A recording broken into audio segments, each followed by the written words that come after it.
Hello guys, welcome back to our channel that is career way. मेरा नाम है सत्येंद्र पाठक और हमारे साथ आप पढ़ने वाले हैं ऑप्टिक्स। क्लास को स्टार्ट करने से पहले मैं चाहूंगा थोड़ा सा आपसे बात कर लूं।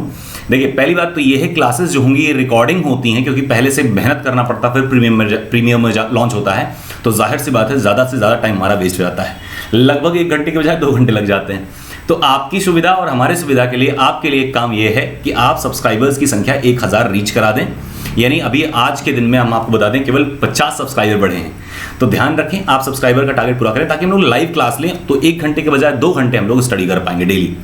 और ज़्यादातर क्वेश्चन हम लोग साथ साथ में सॉल्व करते रहेंगे, आपके डाउट्स भी देखते रहेंगे और साथ में लगाएंगे तो ज़्यादा मजा आएगा। ठीक है, चलिए क्लास को स्टार्ट करते हैं। आज का जो टॉपिक है वो है इंटरफेरेंस, यानी ऑप्टिक्स पढ़ेंगे हम लोग, प्रकाशिकी पढ़ेंगे। ठीक है, आइए फटाफट से देख लेते हैं इंटरफेरेंस के सबसे महत्वपूर्ण टॉपिक्स कौन कौन से हैं, इंपॉर्टेंट टॉपिक्स कौन कौन से हैं जो कि हमें ध्यान में रखने हैं। First of all you have to understand the light. Light कोई हल्की चीज नहीं है। लाइट के जो बेसिक कैरेक्टर्स होते हैं, जैसे रिफ्लेक्शन है, रिफ्रैक्शन है, पोलराइजेशन है, डिफ्रैक्शन है, ठीक है, इंटरफेरेंस तो हम लोग पढ़ेंगे ही। साथ साथ में डिस्पर्जन ऑफ लाइट यानी कि विक्षेपण जो होता है, पोलराइजेशन जो होता है, मतलब बहुत सारे टॉपिक्स हैं जो लाइट से रिलेटेड है। Photo electric effect, Compton effect, सबके बारे में एक आपको बेसिक अंडरस्टैंडिंग होनी चाहिए। उसका लेक्चर मैं अलग से बना दूंगा या हमारे पास कोई अगर पुराना पड़ा होगा रिकॉर्डेड वीडियो, मैं उसको आपको अपलोड कर दूंगा। ठीक है, अभी हम लोग पढ़ते हैं ग्रेजुएशन के बारे में, लेकिन साथ साथ में जो महत्वपूर्ण चीजें हैं वो हम लोग आज ही देख लेंगे। तो आज देखिए हम लोग क्या देखेंगे। सबसे पहले हम लोग देखेंगे understanding of light. We will have a basic understanding of light. क्या बात क्लियर है? और देखेंगे कौन कौन सी चीजें महत्वपूर्ण हैं अंडरस्टैंड करने में, लाइट को समझने के लिए। सेकेंड टॉपिक है इंटरफेरेंस ऑफ लाइट। इंटरफेरेंस का मतलब होता है व्यतिकरण, जो कि आज का टॉपिक है। और हम लोग देखेंगे किस तरह से जब दो चीजें इंटरफेयर करती हैं ना, तो हल्की फुल्की चीजें नहीं, बहुत बड़ी बड़ी चीजें घटती हैं। ठीक है, फिर देखेंगे इंटरफेरेंस के लिए जरूरी होता है कि मोनोक्रोमैटिक लाइट हो। तो मोनोक्रोमैटिक लाइट क्या होता है, what is monochromatic light, we will have to understand. और secondly we have to understand the phase difference and path difference. देखिए हम लोग बहुत बार पढ़ चुके हैं, लेकिन जाहिर सी बात है आपको पाथ और फेज का रियलिटी क्या है ये नहीं पता होगा, ये भी देखेंगे। मेथड ऑफ इंटरफेरेंस, इंटरफेरेंस प्राप्त करने के लिए कौन कौन से तरीके होते हैं बेसिकली जो एग्जाम में आते हैं। इंटरफेरेंस का रोल क्या क्या है, क्या क्या इंपॉर्टेंस है, कहाँ कहाँ ये यूज होता है, न्यूटन के रिंग्स क्या होते हैं, ये सारी चीजें। तो इसमें यंग का double slit, Fresnel biprism, Lloyd single mirror method, उसके बाद में स्टोक के कुछ एक्सपेरिमेंट है, साथ साथ में न्यूटन रिंग वगैरह है। ठीक है, जैसे यूनिफॉर्म थिकनेस का जो थिन फिल्म होगा उसमें भी हम लोग मोनोक्रोमैटिक लाइट ऑब्टेन करते हैं। तो और उसमें 2 तरीके होते हैं, एक तो रिफ्लेक्शन से और एक होता है जो ट्रांसमिट हो जाए पार होकर के, है ना, लेटरल शिफ्ट के जरिए 2 लाइटें निकल रही होती हैं, उसके बारे में। और सेकेंड है वेज शेप। वेज शेप में हम लोग देखेंगे कि न्यूटन के रिंग वगैरह कैसे बनते हैं। ठीक है, फिर देखेंगे हम लोग स्पेशल फॉर्मूलाज एंड ट्रिक्स, यानी बहुत सारे फॉर्मूले ऐसे हैं जो कि हम आपको के साथ में शेयर करेंगे, जिसको आप देखते ही सीधे सीधे क्वेश्चन को आप हल कर पाएंगे। टॉप एमसीक्यूज जो हैं प्रीवियस ईयर क्वेश्चंस के, वो भी हम लोग डिस्कस करेंगे। क्या इतनी बातें क्लियर हो गई? चलिए, पहली टॉपिक है अंडरस्टैंडिंग ऑफ लाइट, यानी प्रकाश होता क्या है, what is light, what are their characters, actual में है क्या, ये सारी चीजें ध्यान रखेंगे। सबसे पहली बात मैं आपको बताना चाहूंगा कि न्यूटन ने बहुत पहले ही जिक्र किया था पार्टिकल नेचर के बारे में लाइट की। हालांकि थ्योरी उन्होंने प्रपोज जो दी थी, कहीं कहीं आता है 1675 और कहीं कहीं वही चीज आपको मिलेगा 1700। लेकिन ध्यान रखेंगे 1675 में न्यूटन ने पार्टिकल थ्योरी के बारे में थोड़ा सा वर्णन किया था। बट ईथर के कॉन्सेप्ट्स को न्यूटन समझा नहीं पाए पार्टिकल थ्योरी से। फिर हाइगेंस आते हैं। हाइगेंस ने वेव थ्योरी दिया और बताया कि light is a wave that is disturbance produce in a medium, so that there is a medium and there should be a medium to propagate through it. Light को चलने के लिए एक माध्यम की जरूरत है, क्योंकि माध्यम में उत्पन्न विक्षोभ है और इसी को हम तरंग कहते हैं। That is wave is a disturbance produce in medium, तो at least we should have medium, है ना। फिर उन्होंने बताया कि जो वेव थ्योरी थी कब दिया था, ये भी ध्यान रखेंगे, 1680 हमने बताया था। तो 1679 और 1680 में इन्होंने 2 टुकड़े में करके पूरा थ्योरी इन्होंने प्रपोज किया था। ठीक है, इन्होंने बताया लाइट एक इलेक्ट्रोमैग्नेटिक वेव है, दैट इज ईएम वेव है, यानी विद्युत चुंबकीय तरंग है। कैसी तरंग है? विद्युत चुंबकीय, दैट इज इलेक्ट्रोमैग्नेटिक वेव है। और ये कैसी नेचर की होती है? ट्रांसवर्स नेचर की। हमने कल वाले लेक्चर में, पिछले लेक्चर में आपको समझाया भी था कि ट्रांसवर्स और लॉन्गिट्यूडनल क्या होते हैं। लॉन्गिट्यूडनल मतलब जिधर आपको जाना है उधर ही आगे पीछे हो रहे हो। जैसे बच्चा है, स्कूल के लिए निकल रहा है, 4 कदम आगे जाता है, फिर लौट के आता है कि मुझे नहीं जाना, फिर 4 कदम जाता है, फिर कहता है मुझे नहीं जाना। यानी जिस डायरेक्शन में आप ट्रैवल कर रहे हैं उसी डायरेक्शन में, जैसे इस डायरेक्शन में जाना है तो इसी डायरेक्शन में आगे पीछे अगर आपका वाइब्रेशन हो रहा है, दैट मीन्स लॉन्गिट्यूडनल है। ठीक है, ट्रांसवर्स का मतलब होता है वही बच्चा बड़ा हो गया, वो सांप सीढ़ी चलाएगा, यानी जाना इधर है बट इनका डायरेक्शन एक बार इधर एक बार इधर, यानी परपेंडिकुलर डायरेक्शन में इनके वाइब्रेशंस होंगे। तो जब परपेंडिकुलर डायरेक्शन में वेव इनके हो रहे हों अगर वाइब्रेशंस, तो उसे हम बोलेंगे ट्रांसवर्स। ट्रांसवर्स का मतलब ही होता है परपेंडिकुलर। ठीक है, इसे बोलते हैं अनुप्रस्थ हिंदी में। प्रस्थ मतलब होता है लंबवत, ध्यान रखेंगे इसको। जैसे आपने सुना होगा क्रॉस सेक्शनल एरिया, उसका हिंदी होता है अनुप्रस्थ काट क्षेत्रफल, तो उसका मतलब ये होता है परपेंडिकुलर। ठीक है, लॉन्गिट्यूडनल का मतलब हिंदी में होता है अनुदैर्ध्य। अनुदैर्ध्य मतलब दैर्ध्य मतलब होता है प्रसार, जिधर की तरफ आपका प्रवाह है, और अनु मतलब उसी की ओर। ठीक है, खैर अब आपसे कुछ बातें हमको करनी है बहुत ज़बरदस्त वाली, और ये भी आप ध्यान देंगे। ऐसा नहीं एग्जाम में नहीं आता, एग्जाम में आता है, इसलिए हम लोग डिस्कस करेंगे। और मैं आपको क्वेश्चन पेपर पहले से भेज चुका हूँ, उसको देखिए और मिलाइए कौन कौन सी चीज़ें हम लोग पढ़ चुके हैं। जो चीज़ छूटी रह जाती है उसको हमको ग्रुप में, टेलीग्राम चैनल जो कि जिसके साथ में आप जुड़े हुए हैं, और टेलीग्राम चैनल का लिंक देखिए यहाँ पे नीचे दिख भी रहा है, t.me/aai_atc, ये आप सर्च करेंगे तो आपको मिल जाएगा। तो वहाँ पे हमने पहले से पेपर डाल रखे हैं, उसको देखिए, और जो नहीं समझ में आए उसके बारे में वहाँ पर आप मैसेज करिए कि सर ये क्वेश्चंस आपने नहीं कराए, इसको भी कराइए। ठीक है, तो हम लोग करते रहेंगे। देखिए, फर्स्ट ऑफ ऑल आपको ध्यान रखना है कि लाइट के पास में 7 कलर्स होते हैं। कितने होते हैं? 7 कलर्स होते हैं, जो हम लोग प्राइमरीली स्टडी करते हैं, और इसे याद किया जाता है विबग्योर के जरिए। क्या याद करते हैं हम लोग, कैसे याद करते हैं? विबग्योर बोलते हैं, VIBGYOR। तो देख लीजिए, हम लोग फिर से लिखते हैं, देखिए VIBGYOR, इतने कलर्स होते हैं। V का मतलब होता है वायलेट, क्या होता है? वायलेट। I का मतलब होता है इंडिगो, इंडिगो। B का मतलब होता है ब्लू। G का मतलब क्या होता है? ग्रीन। Y का मतलब क्या होता है? येलो। O का मतलब क्या होता है? ऑरेंज। R का मतलब क्या होता है? रेड। और ध्यान रखेंगे आप लोग कि ये जो आपका कलर होते हैं, कलर्स जो होते हैं, कलर्स बेसिकली डिपेंड ऑन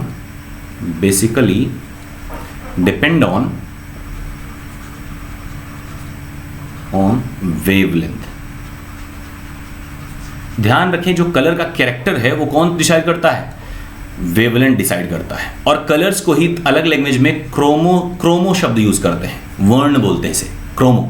तो जब कहीं भी क्रोमो शब्द दिखे या क्रोमैटिक शब्द दिखे, इसका मतलब रंग की बात कर रहा है। मोनो मतलब होता है सिंगल, तो कभी भी अगर मोनोक्रोमैटिक बोले इसका मतलब सेम कलर होनी चाहिए। वो आपको ये भी बता दें कि यहाँ पे अगर आप देखेंगे तो पाएंगे कि इसका वेवलेंथ का पहले हम लोग देख लेते हैं कितना क्या कैरेक्टर है। वेवलेंथ हमेशा ध्यान रखेंगे, जब ऊपर की ओर आप जाएंगे तो ये बढ़ेगा, wavelength increases on this direction. ठीक है, वेवलेंथ ऊपर की तरफ बढ़ता है। कितने से कितने के बीच में होता है? तो ध्यान रखेंगे 3900 एंगस्ट्रॉम से, यानी 3900 एंगस्ट्रॉम से लेके 7300 एंगस्ट्रॉम के बीच में ये लाई करता है। वहीं ग्रीन का जो ये वेवलेंथ होता है वो होता है 5500 एंगस्ट्रॉम। क्या आप बात समझ पा रहे हैं? 5500 एंगस्ट्रॉम होता है। नैनोमीटर करोगे तो जाहिर सी बात है थोड़ी सी बदल जाएगी, यानी 550 हो जाएगा, है ना। आइए छोटी छोटी चीजें देखते हैं। पहली बात ध्यान रखें, आंखों के लिए यानी best colour that is suitable for our eyes is called green. Green is the colour that is most suitable for our eye. रंग, हरा रंग वो कलर है जो हमारे आंखों के लिए बहुत ही बढ़िया और सुगम और संवेदनशील होता है। दैट्स वाई जितने भी हॉस्पिटल्स होते हैं वहां के जो बेडशीट वगैरह होते हैं वो ग्रीन कलर के लगाए जाते हैं। कहती बात है आपको समझ में आ गई? क्लियर हो गई थी बात कि ग्रीन कलर के पास में सबसे सुटेबल होता है कलर। अगर आपसे कहा जाएगा कि मोनोक्रोमैटिक, अगर आपसे बात किया जाएगा मोनोक्रोमैटिक, अगर आपसे बात की जाएगी मोनोक्रोमैटिक की, तो ध्यान रखेंगे क्रोमो मतलब होता है कलर, तो जाहिर सी बात है एक रंग की बात कर रहे हैं, मोनोक्रोमैटिक। तो इसका मतलब हो जाता है, मोनो मतलब होता है सेम या सिंगल, और क्रोमा मतलब होता है कलर, तो अगर सिंगल कलर की हो।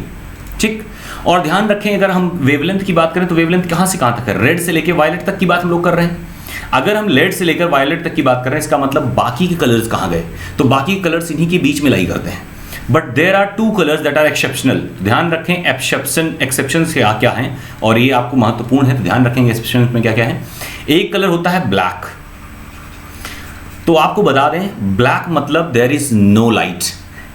अगर प्रकाश की अनुपस्थिति हो उसे हम काला रंग या अंधेरा बोलते हैं। Absence of light is known as black colour. तो जाहिर सी बात है, और कलर आता कहां से है? Colour depends on wavelength, that means black is no colour. तो ब्लैक एक ट्रू कलर नहीं है, साइंटिफिक कलर नहीं है, ध्यान रखेंगे। बहुत महत्वपूर्ण क्वेश्चन मैं बता रहा हूं ये आपको। सेकेंडरी अगर आपसे पूछा जाए व्हाइट कलर की बात की जाए, व्हाइट कलर, तो व्हाइट भी एक ट्रू कलर नहीं है, because it doesn't has unique wavelength, इसके पास में कोई एक निश्चित तरंग दैर्ध्य नहीं है, दैट मीन्स एक कलर नहीं है। कलर मतलब एक निश्चित फ्रीक्वेंसी इसका वेवलेंथ होना चाहिए। जैसे ग्रीन का 5500 होता है, रेड का 39 यानी 3900 एंगस्ट्रॉम होता है, वायलेट का 7300 एंगस्ट्रॉम होता है। तो जाहिर सी बात है एक अपना डेफिनेट वेवलेंथ होना चाहिए। व्हाइट लाइट जो होती है उसमें ये सारे रंग होते हैं, यानी सारे रंग अगर आप मिला देंगे, if you mix all these colours you will find white colour. क्या पाएंगे आप? व्हाइट कलर पाएंगे अगर सारे रंगों को मिला देंगे। That means white contains all colour. क्या बात समझ में आ रही है? तो व्हाइट और ब्लैक रंग नहीं होते हैं, रट लीजिए, भी हम कुछ क्वेश्चंस आप इस पे कर आएंगे। एक क्वेश्चन आया हुआ है 2018 वाले पेपर में है, 18 नहीं है ये, आई डोंट नो, मैं सर्च कर दूंगा, ग्रुप में बता दूंगा। Monochromatic light means, first option है a beam of same colour, second है cluster of beam that is of different colours, third option है बीम ऑफ व्हाइट कलर, और लास्ट ऑप्शन है नन ऑफ दीज। तो ध्यान रखें, a beam of single colour या same colour होगी ये मोनोक्रोमैटिक का मतलब। क्या बात समझ पा रहे हैं आप इतनी? तो हम लोगों ने देख लिया कि black and white, these both of these are not colours, both of them are not colour. ये कलर नहीं है, ये साइंटिफिक कलर नहीं होते। ठीक है, अब बात करते हैं हम लोग एनर्जी की। हम लोग बात करेंगे अब एनर्जी की, कि एनर्जी का क्रम क्या होता है। देखिए फिर से हम वही चीज करते हैं, फिर से हम लोग वही वर्णक्रम फिर से दोबारा से बनाते हैं। तो देख लीजिए कलर VIBGYOR, यही है। इसको ध्यान रखें, अगर आप नीचे की ओर जाते हैं, if you go on downward direction, grow in downward direction, तो आप पाएंगे कि इनका फ्रीक्वेंसी बढ़ता है। क्या बढ़ता है? फ्रीक्वेंसी बढ़ता है, यानी प्रकाश की आवृत्ति किधर की तरफ बढ़ेगी? तो रेड से वायलेट की ओर बढ़ेगी। क्या बात समझ पा रहे हैं? ध्यान सुनिएगा, बहुत इंपॉर्टेंट है। Whenever you go from red to violet color, the frequency keeps on increasing. And secondary, you have to know that Einstein gave an equation that is known as h nu. Nu is the frequency, h is the Planck constant. h क्या है? एक Planck constant है, Planck constant है। nu क्या है? ध्यान रखेंगे, it is a frequency, it is frequency। Clear हो गई बात इतनी?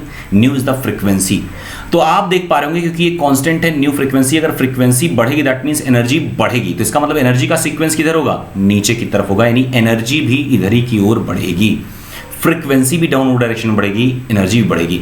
If you consider the intensity as in terms of energy, अगर आप इंटेंसिटी को यानी तीव्रता को ऊर्जा के क्रम में नापना चाहते हैं, ध्यान रखें इंटेंसिटी भी फिर इधर ही बढ़ेगी। और आपको बता दें इंजीनियरिंग लैंग्वेज में इंटेंसिटी का मतलब होता है एम्पलीट्यूड। ठीक है, आयाम होता है। तो ध्यान हम लोग के लिए इंटेंसिटी एम्पलीट्यूड लेके चलेंगे। छोटे वनडे एग्जाम्स फ्रीक्वेंसी बेस पे ही इंटेंसिटी बताते हैं। क्या इतनी बातें क्लियर हो गई हैं आपको? आइए छोटी छोटी चीजें और देखते हैं। और एक चीज देखते हैं कि जिनके पास में एनर्जी ज्यादा होगी, एक चीज आपको बता दें कि करेंसी का मतलब आप जानते होंगे, करेंसी मतलब होता है रुपया या मुद्रा, है ना। Currency that is rupees, dollar, taka, ठीक है, ये सब क्या है? करेंसीज हैं। तो ध्यान रखें energy is the universal currency. क्या है? Energy is the universal currency. Energy is universal currency. Energy is universal currency. अब ध्यान रखिए, अगर आपके अकाउंट में अचानक से ढेर सारा करेंसी आ जाए, ढेर सारा रुपया आ जाए, आप कैसा बिहेव करेंगे? That means higher the energy, मतलब ज्यादा भड़काऊ हो जाएंगे। क्या इतनी बातें क्लियर हो गई हैं? जितनी ज्यादा आपके पास में एनर्जी होती है उतने ज्यादा आप उछलते नजर आएंगे, जितने ज्यादा पैसा होगा बैंक अकाउंट में उतने ज्यादा ही आप लड़ते नजर आएंगे, टकराते नजर आएंगे। कहते हैं कुत्ता भौंकता रहता है हाथी चली जाती है, लेकिन आप तब अगर आपके पास करेंसी अकाउंट में ज्यादा होगा तो कुत्ता भौंका कैसे, सवाल ये होगा। ठीक है, आप उसी से उलझ पड़ेंगे। क्या बात समझ पा रहे हैं आप? That means whenever we go from red towards the violet color, the energy keeps on increasing. First of all, that is the true thing. Secondly, आपको बता दें कुछ चीजें होती हैं, कुछ घटनाएं। देखो एक क्या है, इसके पास में एनर्जी है ना, हम लोगों ने बात कर ली एनर्जी। तो एनर्जी जब भी होता है तो एनर्जी क्या है? तो आप कहते हैं energy is the capacity to do work, यानी कुछ ना कुछ काम कर जाने की जो क्षमता होती है, कैपेसिटी होती है, उसी को हम एनर्जी कहते हैं। तो अगर आपके पास में एनर्जी है that means you will work. आप एनर्जी तभी दिखा सकते हैं जब आप काम करेंगे। किसी के पास कितनी एनर्जी है, उससे जाके लड़ाई करो, जब वो एक दो लगा देगा तब आइडिया लगता है कि यार बहुत तगड़ा आदमी था। यानी एनर्जी को हम लोग किसी डिफरेंट आइडिया से भले मेजर कर लें, मसल ज्यादा है, बॉडी बिल्डर होगा तो एनर्जी ज्यादा होगी, बट ध्यान रखें जब तक आप भिड़ेंगे नहीं, यानी जब तक वो काम नहीं कर देगा, वर्क नहीं कर देता, इंसिडेंट कोई कांड नहीं कर देता, तो ध्यान रखें तब तक आपको उसकी एनर्जी का, उसके सोच का, उसके कैरेक्टर का एहसास नहीं होता। क्या बात समझ पा रहे हैं? दैट मीन्स एनर्जी जो होती है वो इंसिडेंट के रूप में आती है। तो लाइट की एनर्जी जो होती है क्या करती है? ऑप्टिकल इंसिडेंट देती है, ऑप्टिकल इंसिडेंट देती है। ऑप्टिकल इंसिडेंट को ही हम बोलते हैं ऑप्टिकल फेनोमेनाज, यानी प्रकाशिक घटनाएं। कौन कौन सी प्रकाशिक घटनाएं होती हैं तो मैं बता दूंगा आपको, जैसे reflection, reflection is the optical phenomena. जैसे हम आपको बता दें रिफ्रैक्शन, रिफ्रैक्शन, इन दोनों को देख लीजिए। लॉकडाउन चल रहा था, लॉकडाउन में आप बाहर निकले और जैसे ही निकले पुलिस वाले लाठी लेके खड़े थे, जैसे ही आप निकले लगा दिया उन्होंने, आप सीधे वापस घर में आ गए, है ना, आए थे ना। तो यानी जब भी लाइट कहीं भी किसी एक रिफ्लेक्टिंग सरफेस पे फॉल हो और वापस लौट जाए, returning back of light, the light when it returns back to the same medium after striking over the surface that is shiny and smooth, that is called reflection. Reflection मतलब होता है returning back, यानी टकरा कर लौट जाना। ठीक है, एक क्वेश्चन छोटा सा है कि ये बताएंगे मिरर पे पॉलिश जो होता है क्या होता है, तो आप कहेंगे AgNO3 that is silver nitrate. आप बताएंगे हमें सिल्वर ब्रोमाइड का उपयोग कहां होता है। Silver bromide is used in photographic film को धुलने में। ठीक है, फिर आता है what is silver iodide and where it is used. Silver iodide जो होता है उसको आर्टिफिशियल क्लाउड सीडिंग के लिए या फिर आर्टिफिशियल रेनिंग के लिए हम लोग यूज करते हैं, कृत्रिम वर्षा या मेघ जनन के लिए उपयोग करते हैं। किसका? सिल्वर आयोडाइड का। ध्यान रखें सिल्वर के 3 सॉल्ट हैं जो बहुत महत्वपूर्ण है, इसलिए यहां बता दिया। रिफ्रैक्शन का मतलब क्या हो गया? रिफ्रैक्शन का मतलब क्या हो गया? जाहिर सी बात है मीडियम चेंज होगा, यानी अब लॉकडाउन हल्का हो गया है, दूध और सब्जी लेने जा सकते हैं, पर आपको पता है कि कुछ और भी चीजें खुल गई हैं इकोनॉमी बढ़ाने के लिए, तो आप घर से वो चीज बोल करके नहीं जाएंगे कि वहां जा रहे हैं। जाहिर सी बात है आप बहाना बनाएंगे, यानी आप घर से निकलेंगे दूध और सब्जी की दुकान की तरफ और रास्ता जरा सा बदल के घूम के जाएंगे, यानी यही जो रास्ता बदल जाता है, whenever there is a change in medium और आप अपना रास्ता बदल दें, whenever there is a change in medium और आप अपना क्या करें, पाथ चेंज कर दें, यानी आप ऐसे जा रहे थे और जब आप इस मीडियम में गए तो आप या तो अंदर की ओर या बाहर की ओर मुड़ गए, अदरवाइज ये स्ट्रेट जाता है ना, लेकिन ये मुड़ गया, और इसका ये जो मुड़ना होता है इसे बोलते हैं डेविएशन यानी कि विचलन। तो ये जो डेविएशन है लाइट का due to the medium change, इसी को हम बोलते हैं रिफ्रैक्शन, है ना, रास्ता बदल देना। आप अगर मीडियम चेंज कर दीजिए, हिंदी वाले स्टूडेंट इंग्लिश में चले जाइए, देखिए कुछ दिन बाद आप क्या करेंगे, भटक जाएंगे। Whenever you change the medium that is surrounding, जब आप गांव से एक शहर में जाते हैं पढ़ाई करने के लिए, तो शुरुआत में वहां की पानी लगती है, वहां की हवा लग जाती है ना, सरसों के तेल से कहानी शुरू होती है और फिर तेल लगाना छोड़ करके जेल पे आ जाते हैं। दैट इज कॉल्ड डेविएशन यानी विचलन, भटकाव, और that is the refraction. Whenever there is change in medium that is called deviation. और यही डेविएशन क्या है, एक ऑप्टिकल फेनोमेना है। ठीक है, थर्ड फेनोमेना की हम बात करेंगे जो हम लोग को यहां पे नहीं डिस्कस करना, लेकिन हमें डिस्कस जरूर करना है, वो चीज है डिस्पर्जन। डिस्पर्जन, तो ध्यान रखें डिस्पर्जन क्या होता है, तो आप ध्यान रखेंगे dispersion is the phenomena in which white colour जो होती है वो अपने 7 कलर्स में टूट जाती है। कोई भी तरीका हो सकता है, वेदर इट इज रेनबो, चाहे वो रेनबो का तरीका हो जाए, चाहे वो प्रिज्म से होकर के जाए, चाहे ध्यान रखेंगे रिफ्रैक्शन में कलर बदल जाते हैं। ठीक है, तो सेम वैसे ही डिस्पर्जन भी एक रिफ्रैक्शन का एक स्पेसिफिक कंडीशन है, वर्ण विक्षेपण अपवर्तन का एक विशिष्ट दशा है। क्या बात समझ पा रहे हैं? देखिए बात ये होती है जब आप किसी प्रिज्म से लाइट को गुजारते हैं तो प्रिज्म में अलग अलग लाइट के लिए अलग अलग रिफ्रैक्शन होता है, तो अलग अलग कलर अलग अलग रिफ्रैक्शन दिखाते हैं और अलग हो जाते हैं। That means refraction is the phenomena that is responsible for colour deviation, और अलग अलग कलर का अलग अलग डेविएशन होता है। आप हमें बताएंगे सबसे ज्यादा कलर कौन सा डेविएट करेगा, बताइए कौन सा कलर सबसे ज्यादा डेविएशन शो करेगा रिफ्रैक्शन में, तो हम आपको बता दें भटकेगा ज्यादा वही जिसके पास पैसा ज्यादा होगा, है ना। गरीब आदमी अगर बाहर निकलेगा उसे पता है शाम को खाने के लिए कुछ जरूरी सामान लेके जाना है। अमीर आदमी वही जो होगा वो जाहिर सी बात है समझ नहीं पा रहा कि आईफोन चलाएं या फिर कोई और भी, मान लो ओप्पो है, मोटरोला है, नोकिया है, सैमसंग है, इतने सारे मोबाइल है, कौन सेट चलाए, फिर उसके अपना पावर स्टेशन भी खेलना है गेम घर पे। तो ध्यान रखें कि एक अमीर आदमी यानी कि ज़्यादा एनर्जेटिक के भटकने के चांसेस ज़्यादा होते हैं। दैट मीन्स वायलेट जो कलर होगी, वायलेट कलर जो है ये ज़्यादा डेविएशन, ज़्यादा ऑप्टिकल फेनोमेना दिखाएगी, यानी कि जितने भी ऑप्टिकल फेनोमेनाज होते हैं ये मैक्सिमम दिखाएगी। सबसे ज़्यादा ऑप्टिकल फेनोमेना कौन दिखाएगा? ऑप्टिकल फेनोमेना क्या है? वर्क है ना, काम है, काम वही ज़्यादा करेगा जिसके पास एनर्जी ज़्यादा होगी। एनर्जी किसके पास में ज़्यादा है? आप कहेंगे वायलेट के पास में ज़्यादा है। क्या बात क्लियर हो गई? तो maximum optical phenomena is observed, optical phenomena is observed in violet colour. तो वायलेट कलर सबसे ज़्यादा डेविएशन में जाएगी, लेकिन एनर्जी ज़्यादा है।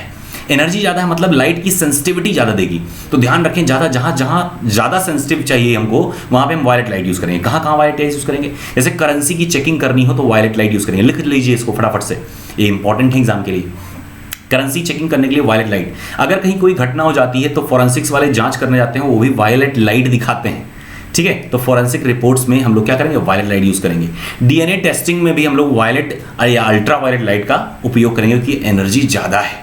ध्यान रखें अगर थंब इंप्रेशन देखना हो या फिंगरप्रिंट सेंसिंग करनी हो और ज़्यादा सेंसिटिविटी के साथ सेंस करना हो, यानी कि अगर बहुत ही सेंसिटिव एरिया में आप जा रहे हो वहाँ थंब इंप्रेशन लगाना है तो वहाँ पे वायलेट लाइट मिलेगा।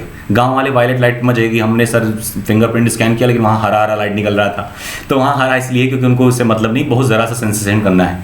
यानी अगर ज़्यादा डिटेल इमेज चाहिए तो क्या करेंगे आप, तो आप क्या करेंगे, वायलेट लाइट यूज़ करेंगे। तो वायलेट लाइट जो होगी ज़्यादा सेंसिटिविटी देगी लेकिन साथ साथ में ऑप्टिकल फिनोमेना ज़्यादा दिखाएगी। इसका मतलब ये है वायलेट लाइट थोड़ी दूर जा करके भटक जाती है, सब खत्म हो जाती है, नष्ट हो जाती है, लड़ के।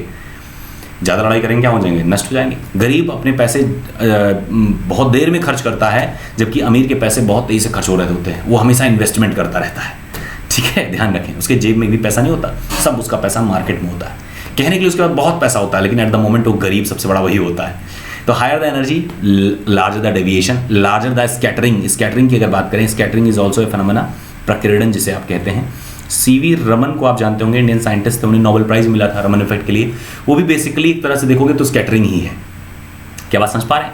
तो ध्यान रखिए कि ये ज़्यादा भटकाव देंगे, यानी कि जहाँ पे ज़्यादा होंगे, जहाँ पे ये लाइट ज़्यादा होगी, वायलेट वाली ज़्यादा लाइट होगी, वो ज़्यादा दूर तक ट्रेवल नहीं कर पाएगी। तो वायलेट लाइट इसलिए ज़्यादा दूर तक दिखाई नहीं देते क्योंकि ये भटक ज़्यादा जाते हैं। वहीं रेड लाइट जो होती है, इनके साथ में ऑप्टिकल फेनोमेना सबसे कम होते हैं, लोवेस्ट ऑप्टिकल फेनोमेना। तो सबसे कम घटना करेंगे, इंसिडेंट करेंगे, कांड करेंगे, तो जाहिर सी बात है दूर तक नजर आएंगे। इसीलिए रेड लाइट को हम लोग खतरे के चिन्हों में, डेंजर साइंस में उपयोग करते हैं क्योंकि डिस्टेंस से, बहुत दूर जगह से हम लोग उसको देख पाते हैं। अगर किसी पेपर पे आपको कोई एक पॉइंट बनाना है जो ज़्यादा नोटिस हो तो ध्यान रखें आपको ब्लू पॉइंट बनाना चाहिए क्योंकि ब्लू पॉइंट वहाँ ज़्यादा नोटिस हो, क्योंकि वो बहुत करीब है तो ब्लू के पास में एनर्जी ज़्यादा है।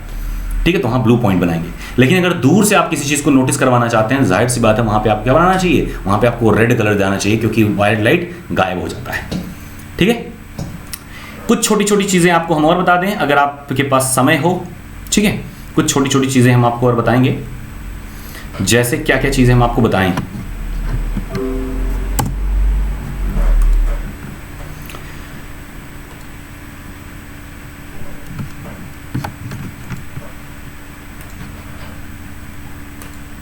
जैसे मैं आपको बताऊंगा कि कौन सा कलर कितना बेहतरीन तरीके से काम करता है।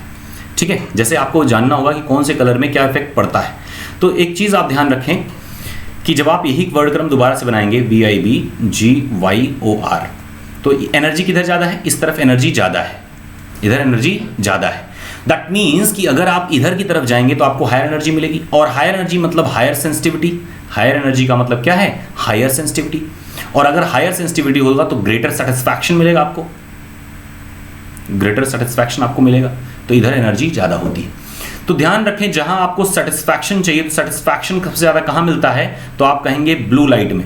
कहां मिलता है, ब्लू लाइट में आपको ज़्यादा सेटिस्फैक्शन आपको मिलेगा। तो ध्यान रखें अगर आपको कहीं इंटरव्यू देने जाना है ताकि आप चाहते हैं सामने वाला सेटिस्फाइड रहे बट ज़्यादा नोटिस ना करे, ब्लू लाइट कम नोटिस होते हैं। ठीक है, तो जहां आप चाहते हैं कि लोग आपसे पॉजिटिव इंपैक्ट दें बट सेटिस्फाइड रहें, तो वहां पे आप क्या करेंगे, वहां पे आप कोशिश करेंगे कि ब्लू लाइट कलर के या ब्लू कलर के कपड़े पहन के जाएं, तो हाई सेटिस्फैक्शन। आप कॉन्शियस रहेंगे, कॉन्शियस क्यों, क्योंकि इसके पास में एनर्जी ज़्यादा है, कॉन्शियसनेस सबसे ज़्यादा रहेगी। ये जीके का चीज़ है, आप देख लीजिए, ये एग्जाम में नहीं आएगा आपके। ठीक है, हल्का सा मैं 2 मिनट लूंगा। तो हायर सेटिस्फैक्शन कॉन्शियसनेस रहेगी। तो ध्यान रखें समाधि में लगाने पे, यानी योगा मेडिटेशन आप करते हैं तो आपको ब्लू लाइट नजर आनी चाहिए, यानी हायर एनर्जी आपको ऑब्जर्व होनी चाहिए। Higher the energy that is bluer the light, blue is the light. दूसरी बात आपको करते हैं, अगर लो लाइट होगी तो यानी कि लो सेटिस्फैक्शन, यानी कि आप कह रहे हैं इसको स्टिमुलेटिंग कलर होंगे। क्या होंगे, स्टिमुलेटिंग कलर होंगे, यानी आपको ध्यान आकर्षित करने होंगे, तो ये आप यूज करिए, आई कैची होंगे। साथ साथ में ये नॉन कॉन्शियस हैं, अनकॉन्शियस होंगे। जैसे आप देखेंगे किसी भी रेस्टोरेंट या होटल में जाएंगे तो उनके मेनू कार्ड्स रेड या ऑरेंज या येलो कलर में ही आपको मिलेंगे। मैकडी में जाइए आपको वही मिलेगा, है ना। डोमिनोज को छोड़ दीजिए क्योंकि वो भी स्ट्रगल कर रहा है इसलिए क्योंकि उसने सही कलर नहीं चुना। तो हमेशा फूड रेस्टोरेंट वगैरह हमेशा जहाँ जाएँ जहाँ ज़्यादा कैची एरियाज होते हैं वहाँ पे रेड, वायलेट और ऑरेंज कलर का ज़्यादा इस्तेमाल किया था। आप भी अगर चाहते हैं कहीं इंप्रेशन जमाना, आप कहीं डेट पे जा रहे हैं तो आप क्या करें, रेड, ऑरेंज और येलो टाइप के कलर के या उसके शेड के कपड़े पहन के जाएं। अगर आप इंटरव्यू वगैरह में जा रहे हैं तो आप नीचे के शेड वाले यानी ये शेड के कपड़े पहन के जाएं, क्योंकि वहाँ आप चाहते हैं कम क्वेश्चन पूछा जाए और आपसे अच्छा उनको एहसास आए, दैट मीन्स कॉन्शियसनेस फील हो, तो आप ये वाला यूज़ करके जाएंगे। दूसरी बात, जापान में एक इंसिडेंट हुआ और आपको बता दें उस इंसिडेंट में क्या हुआ था, एक प्लेटफॉर्म थी, वहाँ लोग सुसाइड करते थे बहुत ज़्यादा। सर्च करिएगा यूट्यूब पे, आपको मिल जाएगा, है ना, यूट्यूब पे तो है ही है ऑलरेडी। तो ध्यान रखिए वहाँ पे लोग ज़्यादा सुसाइड करते थे, तो उन लोगों ने क्या किया, वहाँ पे ब्लू लाइट ढेर सारी लगा दी, और बाद में क्या हुआ, वहाँ पे सुसाइड का दर जो हो गया 0% हो गया, कोई सुसाइड नहीं करता, लोग खुश रहते हैं वहाँ पे। यानी कि ये लाइट आपको क्या करता है, तृप्त एहसास कराता है। दैट मीन्स स्टडी रूम में आप ब्लू लाइट यूज़ करिए। बस ये होगा कि नॉर्मल लाइट की अपेक्षा ब्लू लाइट अगर आप यूज़ करेंगे तो ज़्यादा बल्ब्स यूज़ करने पड़ेंगे, इतना सा है, ठीक है। तो ब्लू लाइट यूज़ करिए। रेड लाइट जहाँ भी होता है, जहाँ नॉन कॉन्शियसनेस चाहिए होती है, जैसे beer bar, pub, club, dance bars, यहाँ सब क्या होंगे, रेड लाइट यूज़ किए जाएंगे, ये अनकॉन्शियस कर देते हैं। रेड लाइट में सेंसिटिविटी कम होती है, तो हर आदमी चाहे वो बदसूरत ही क्यों ना हो, सुंदर नजर आता है। तो पब या क्लब में जब भी आपने सेल्फी खींचा होगा या किसी बार में कहीं गए होंगे, तो वहाँ पे आप पाए होंगे कि क्या है, आपकी सेल्फी बड़ी सुंदर आती है, क्यों, क्योंकि वो रेड लाइट्स हैं, ठीक है। ये अनकॉन्शियस एरियाज हैं, that is known as red light areas. ये ऐसी जगहें बोली जाती हैं जो रेड लाइट एरियाज हैं, क्योंकि यहाँ पे अनकॉन्शियसनेस फील होता है। तो रेड का मतलब ये है कि अनकॉन्शियस आप हो रहे हैं वहाँ पे। क्या बात क्लियर हो गई? ये जो है सबसे ज़्यादा स्टिमुलेटिंग यानी सबसे बढ़िया सुकूनदायी यानी आँख के लिए सबसे सर्वोपयोगी कलर कौन सा है? ग्रीन कलर है। इसीलिए ग्रीन कलर के पर्दे, ग्रीन कलर की चीज़ें यूज़ की जाती हैं अगर आपको सुकून ज़्यादा चाहिए होता है। लेकिन क्या पता कि हॉस्पिटल में सुकून के चक्कर में आपको डॉक्टर भी सुकून में आ जाए। इसीलिए जितने भी रिसर्च इंस्टीट्यूट होते हैं, रिसर्च मेडिकल कॉलेजेस होते हैं, वहाँ पे हमेशा ध्यान रखेंगे व्हाइट कलर की बेडशीट यूज़ करेंगे। जहाँ पे बहुत ज़्यादा दवाइयाँ ऐसी नहीं होती जो एलोपैथिक सब्सक्राइब कर रहा हो, जैसे मान लीजिए होम्योपैथिक दवा देने वाला डॉक्टर हो, यूनानी मेडिकल वाला दवा डॉक्टर हो, या BDMS वगैरह कोई डॉक्टर होगा, तो ध्यान रखें उनके जो शीट्स होंगे वो ग्रीन कलर के होंगे, क्योंकि जाहिर सी बात वहाँ रिस्क नहीं है, तो मरीज़ का सेटिस्फैक्शन ज़्यादा ज़रूरी है, तो लोग ग्रीन कलर का शीट यूज़ करेंगे। लेकिन रिसर्च वाले या जब मेडिकल कॉलेज में क्या है, स्टूडेंट हैं या रेजिडेंट्स हैं जो नए नए डॉक्टर बन के आए हैं, क्या हुआ, आपका ट्रीटमेंट करते करते वही सो गए तो गड़बड़ हो जाएगा ना, दाएं हाथ के ऑपरेशन करने के चक्कर में वो बाएं का कर देंगे, इसीलिए वहाँ व्हाइट कलर के ही शीट यूज़ किए जाते हैं। क्या बात क्लियर हो गई इतनी? अगली बात आपको बता दें कि जैसे एक डिजीज़ होती है, इसको आप बोलते हैं daltonic disease, that is colour blindness. Daltonic disease यानी कलर ब्लाइंडनेस।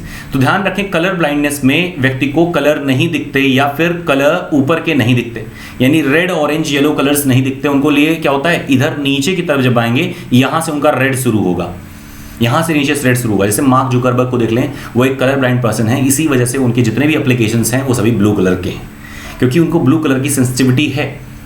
लेकिन रेड कलर उनको नजर ही नहीं आता, क्योंकि इसके पास में लो एनर्जी है, और लो एनर्जी पे आंखें काम नहीं कर रही होंगी, क्योंकि उनके पास में कौन cell, that is cone opsin protein, opsin protein पाई जाती है आंखों में, वो प्रोटीन उनके पास में कम है, ठीक है। संरचनात्मक विकास नहीं हो पाता आंखों का, ये जेनेटिकल डिसऑर्डर है, मेल्स में होता है, लेकिन वाह की आप कैरियर या वेक्टर्स जो होती हैं वो कौन होती हैं, फीमेल्स होती हैं। ध्यान रखेंगे इसे, ये जेनेटिकल डिजीज भी है। क्लियर? जितने भी बहुत ज़्यादा मेच्योर एनिमल्स नहीं हैं, ठीक है, जो कॉर्डेटा ग्रुप के पहले आते हैं, उन लोग को रेड लाइट की सेंसिटिविटी कम होती है। इवन कॉर्डेट्स में भी जो लोअर किंगडम के लोअर फाइलम के एनिमल्स होंगे उनकी सेंसिटिविटी कम होगी, दैट इज गाय, बैल, भैंस, इन लोग को रेड लाइट्स नहीं दिखते। इसीलिए बैल जो होता है रेड कलर देख करके दौड़ाने लग जाता है। रीजन क्या है, उसको सर दिख रहा, पैर दिख रहा, आप नहीं दिख रहे बीच में, तो दौड़ा लेता है। रीजन यही है। क्या आपको सारी चीज़ें क्लियर हो गई? हमने सारी बातें आपको बता ही दी हैं, तो आप ध्यान रखेंगे इस चीज़ का। और ये भी ध्यान रखेंगे कि जब आप वायलेट की तरफ जाएंगे तो ऑप्टिकल फेनोमेनास आपको ज़्यादा मिलेंगे, दैट इज रिफ्रैक्शन, स्कैटरिंग, ये सारी फेनोमेनास वायलेट लाइट, ब्लू लाइट ज़्यादा देंगी। इसीलिए ब्लू लाइट ज़्यादा बिखरती है और इसीलिए आसमान का रंग नीला दिखता है। अगर आप कहाँ जाएं, स्पेस में जाएंगे तो आसमान कैसा दिखेगा, ब्लैक दिखेगा। दैट मीन्स कि वहाँ पे कोई लाइट की स्कैटरिंग नहीं हुई, क्योंकि माध्यम ही नहीं है, तो लड़ेंगे किससे? और लड़ता कौन है, तो आप कहेंगे ब्लू लाइट। तो ब्लू लाइट रास्ते में ही खत्म हो जाते हैं लड़ के। इसीलिए जो सन है हम लोग को येलो लगता है, बल्कि सन कैसा है, सन व्हाइट कलर का है अगर आप स्पेस से देखेंगे। येलो इसलिए नजर आता है क्योंकि ब्लू वाले कलर यानी नीचे कलर ये तो गायब हो गए, तो कलर इधर की तरफ शिफ्ट हो गया, येलोविश कलर आ जाता है, ठीक है। शाम के टाइम में और सुबह के टाइम में क्या होता है, सूरज जो होता है यानी सन जो है वो होराइजन के ज़्यादा करीब है। दैट मीन्स कि स्कैटरिंग के लिए बहुत ज़्यादा पार्टिकल हैं, धूल धुएं के कण ज़्यादा होंगे और डिस्टेंस ज़्यादा ट्रेवल कर रही होगी लाइट, इसका मतलब स्कैटरिंग ज़्यादा होगा। ब्लू लाइट बिल्कुल खत्म हो जाती है और बचता क्या है, रेड लाइट खाली बचता है जो आप तक पहुंच पा रहा होता है। इसीलिए भोर में यानी सुबह में यानी डॉन एंड डस्क के टाइम पे इसीलिए सूरज जो होता है कैसा दिखाई देता है, तो आप कहेंगे रेड दिखता है। रीज़न क्या है, स्कैटरिंग। तो हमें लगता है कि लाइट की बेसिक क्वालिटीज़ जो थी हमने बता दी, कि एनर्जी किधर बढ़ेगी, फ्रिक्वेंसी किधर बढ़ेगी, ये सारी चीज़ें हमने बता दी। आपको बता दें कि जब भी रिफ्रैक्शन होगा तो बहुत सारी चीज़ें बदल जाती हैं, यानी उसका लैम्डा यानी कि कलर बदल जाएगा, यानी वेवलेंथ, कलर दिखाते हैं, वेवलेंथ बदल जाते हैं, दैट मीन्स कलर चेंज हो जाता है। जब भी रिफ्रैक्शन में कोई लाइट जाती है उसकी वेलोसिटी चेंज हो जाती है, उसकी स्पीड चेंज होती है, हर चीज़ें लगभग बदलती हैं। तो एग्जाम में क्वेश्चन आया है आपके कि विच character of light doesn't change when it undergoes into refraction. जब वो रिफ्रैक्शन के अंतर्गत यानी अपवर्तन में जाती है तो कौन सी कैरेक्टर या चरित्र प्रकाश की नहीं बदलती, तो चरित्र नहीं बदलता। चरित्र ध्यान रखें, कैरेक्टर का मतलब क्या हो जाता है, कैरेक्टर का मतलब होता है फ्रीक्वेंसी। तो ध्यान रखें फ्रीक्वेंसी नेवर चेंजेस, तो ध्यान रखेंगे फ्रीक्वेंसी ए चेंज नहीं होती, फ्रीक्वेंसी नॉर्मली चेंज नहीं होती। क्लियर है बात? तो कैरेक्टर का जब भी मतलब किया जाए तो आप समझ लेंगे कि फ्रीक्वेंसी की बात कर रहे हैं। Frequency doesn't change in any optical phenomena, normal optical phenomenas में नहीं होती। हाँ, रमन इफेक्ट में देखने को मिलता है, कॉम्पटन इफेक्ट में देखने को मिलता है, लेकिन आमतौर पे जो बेसिक फिनोमेनास हैं ऑप्टिकल, उनमें क्या होगा, फ्रीक्वेंसी चेंज नहीं होगी। Frequency doesn't change in normal optical phenomenas. आइए बात करते हैं कि वेवलेंथ क्या होता है, एम्पलीट्यूड क्या होता है, ट्रफ और क्रस्ट क्या होते हैं, टाइम पीरियड क्या होता है, फ्रीक्वेंसी क्या होता है। देखिए वेवलेंथ का मतलब एक वेव का लेंथ, यानी the distance travelled by the wave in completing one cycle. एक पूरा कंप्लीट साइकिल एक कंप्लीट साइकिल करने में, यानी यहाँ से लेकर के यहाँ तक वापस आने में एक कंप्लीट जो साइकिल बन रहा है, इसको अगर इसके नीचे लगाओगे एक सर्कल बन जाएगा, तो साइकिल वैसे समझ लो। तो एक कंप्लीट साइकिल करने में जितना डिस्टेंस लाइट ट्रेवल करती है उसी को हम लोग क्या बोलते हैं, एक वेवलेंथ बोलते हैं, लैम्डा से नोट करते हैं। ठीक है, तो एक वेव है ये, तो इस वेव का जो लेंथ होगा उसी को वन वेवलेंथ कह देंगे। क्लियर होगा बात?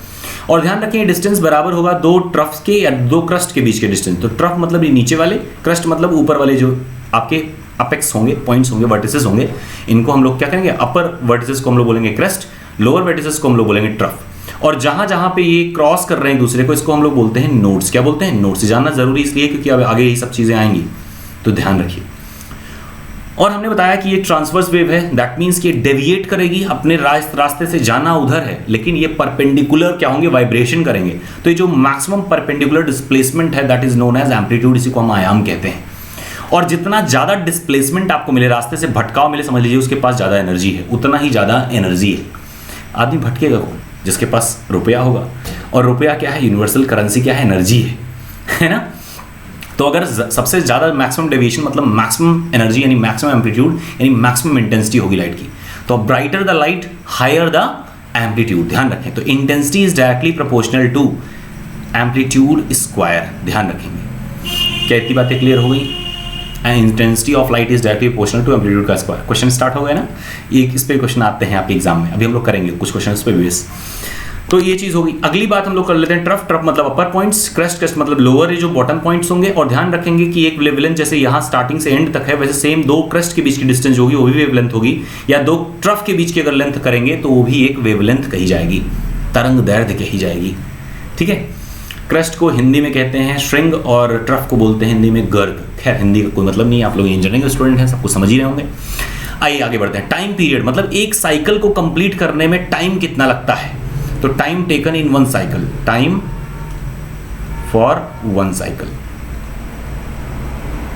तो time that is taken by the wave to complete its one cycle is known as time period. और बहुत कम समय में वेव अपना साइकिल लगभग कंप्लीट कर लेती है। तो कितने साइकिल वो कंप्लीट करेगी पर सेकेंड, तो उसी को हम बोलते हैं फ्रीक्वेंसी। ध्यान रखें फ्रीक्वेंसी क्या है, फ्रीक्वेंसी क्या है, ये होता है साइकिल्स पर सेकेंड, साइकिल्स पर सेकेंड। तो पर सेकेंड दैट इज 1 टाइम, यही क्या हो जाता है, आवृत्ति यानी फ्रीक्वेंसी होती है। साइकिल की कोई यूनिट थोड़ी होगी, साइकिल मतलब 2 साइकिल 3 साइकिल ऐसे बोलोगे, कोई यूनिट थोड़ी है उसकी, कोई इकाई नहीं होती, इसीलिए इसको विमा विहीन राशि बोलते हैं, डायमेंशनलेस क्वांटिटी बोलते हैं साइकिल को। तो ध्यान रखें साइकिल पर second that is known as frequency, यानी 1/t, यानी टाइम पीरियड और फ्रीक्वेंसी एक दूसरे के इनवर्सली प्रोपोर्शनल होते हैं। क्या इतनी बातें क्लियर हो गई? तो हम लोगों ने एक वेव के बेसिक कैरेक्टर्स को देख लिया कि क्या क्या कैरेक्टर्स में पाए जाते हैं। दैट मीन्स में क्रस्ट होते हैं, ट्रफ होते हैं, फ्रीक्वेंसी होती है, एम्पलीट्यूड होते हैं, वेवलेंथ होता है। ये सारी चीज़ें आपको ध्यान रखनी है, और कौन सा चीज़ क्या होता है ये भी ध्यान रखना है। नहीं समझ में आया तो एक बार वीडियो को थोड़ा सा बैकवर्ड करिए, फिर से देख लीजिए। क्लियर? चलिए नेक्स्ट स्लाइड पे चलते हैं। नेक्स्ट स्लाइड जो कहानी बाकी थी हमने समझा ही दी आपको। आगे आते हैं अंडरस्टैंडिंग लाइट, स्टिमुलेशन भी हम लोग समझ लिया। आगे आते हैं अंडरस्टैंडिंग द लाइट में थर्ड टॉपिक क्या है कि लाइट यानी जितने भी ट्रांसवर्स वेव होते हैं उनमें से मोस्टली ऐसे होते हैं जो साइनोसोडियल कैरेक्टर होते हैं। जैसे आप इलेक्ट्रोमैग्नेटिक वेव की बात करिए, है ना, मैग्नेटिक वेव की बात करिए, इलेक्ट्रिसिटी की वेव की बात करिए, तो हर वेव कैसे होते हैं, साइनोसोडियल होते हैं। साइनोसोडियल मतलब साइन ग्राफ, साइन का ग्राफ। और ध्यान रखें कॉस ग्राफ नहीं होता, बस साइन ग्राफ में अगर फेज डिफरेंस π/2 का हो जाए तो वो क्या बन जाता है, कॉस ग्राफ हो जाता है। जैसे साइन π/2 का वैल्यू जो होगा वो 1 हो जाता है, जबकि कॉस π/2 0 हो जाता है। इसका मतलब क्या है, जो डिफरेंस है वो π/2 का है। ठीक है, फेज का डिफरेंस। अभी हम लोग देखेंगे फेज और पाथ क्या होते हैं, पर इतना समझ लीजिए कि साइन ग्राफ या साइनोसोडियल ग्राफ इसे बोलते हैं। कॉस ग्राफ बस समझ लीजिए थोड़ा सा फेज डिफरेंस की वजह से कॉस ग्राफ बन जाता है, तो कोजाइलियल ग्राफ नहीं बोलते, वह साइनोसोडियल ग्राफ होंगे। तो it acts like a sine graph wave. तो ध्यान रखिए साइन ग्राफ वेव की तरह काम करता है। और कुछ चीज़ें आपको यही नोट कर लेनी है, जैसे जो साइन ग्राफ होता है इसका लेंथ क्या होता है, तो 1 से -1 के बीच में ये ट्रेवल करता है, 1 से -1 के बीच में ट्रेवल करता है। तो इधर क्या मिलेगा आपको, मैक्सिमा मिलेगा यानी मैक्सिमम मिलेगा, यानी ब्राइट फ्रिंज अभी हम लोग पढ़ेंगे तो वो मिलेगा। इधर आपको मिनिमा मिलेगा यानी मिनिमम मिलेगा। ग्राफ की अगर बात करें तो ये कॉस ग्राफ बन के नजर आएगा। साइन, ये जो ग्राफ होती है लाइट की वो कॉस ग्राफ बन के आती है। साइनोसोडियल ग्राफ तब भी बोलेंगे, ध्यान रखिए। कॉस बन के आती है, इसका मतलब ये है 0 पे ये मैक्सिमा दे रहा है, तो कहां दे रहा है, 0 पे मैक्सिमा दे रहा है। ये वैल्यू आएगी π/2, ये क्या है π/2, ये वैल्यू है पाई, ये वैल्यू है 3π/2, ये वैल्यू है, देखो ध्यान रखो, ये वैल्यू कौन सी हो जाएगी ये वैल्यू हो जाएगी 2π, ये वैल्यू हो जाएगी 5π/2, ये वैल्यू क्या हो जाएगी, तो ध्यान रखें ये हो जाएगी 3π। तो आप गौर करिए 0, ये वैल्यू क्या, यहाँ पे एंगल कितना होगा, फेज डिफरेंस कितना होगा 0, यानी cos 0 की वैल्यू 1 मैक्सिमम मिल रहा है। यहाँ पे फेज डिफरेंस कितना है 2π, cos अगर 2π रखोगे तब भी 1 मिलेगा, cos ऐसे ही अगर आप 4π रखोगे तो भी क्या होगा, आपको इवन मिलेगा। कुल मिलाकर समझ लीजिए कि अगर आप इवन डिजिट रखते हैं, पाई के इवन मल्टीपल रखेंगे और considering the 0 as a even number, ठीक है, तो जब कभी भी आप इवन मल्टीपल रखेंगे पाई के तो आपको मैक्सिमा मिलेगा, दैट मीन्स ब्राइट फ्रिंज मिलेगा। अभी आगे काम आने वाला है, समझ लीजिए इसको। और अगर जब कभी भी आप ऑड मल्टीपल रखेंगे, ऑड मल्टीपल रखेंगे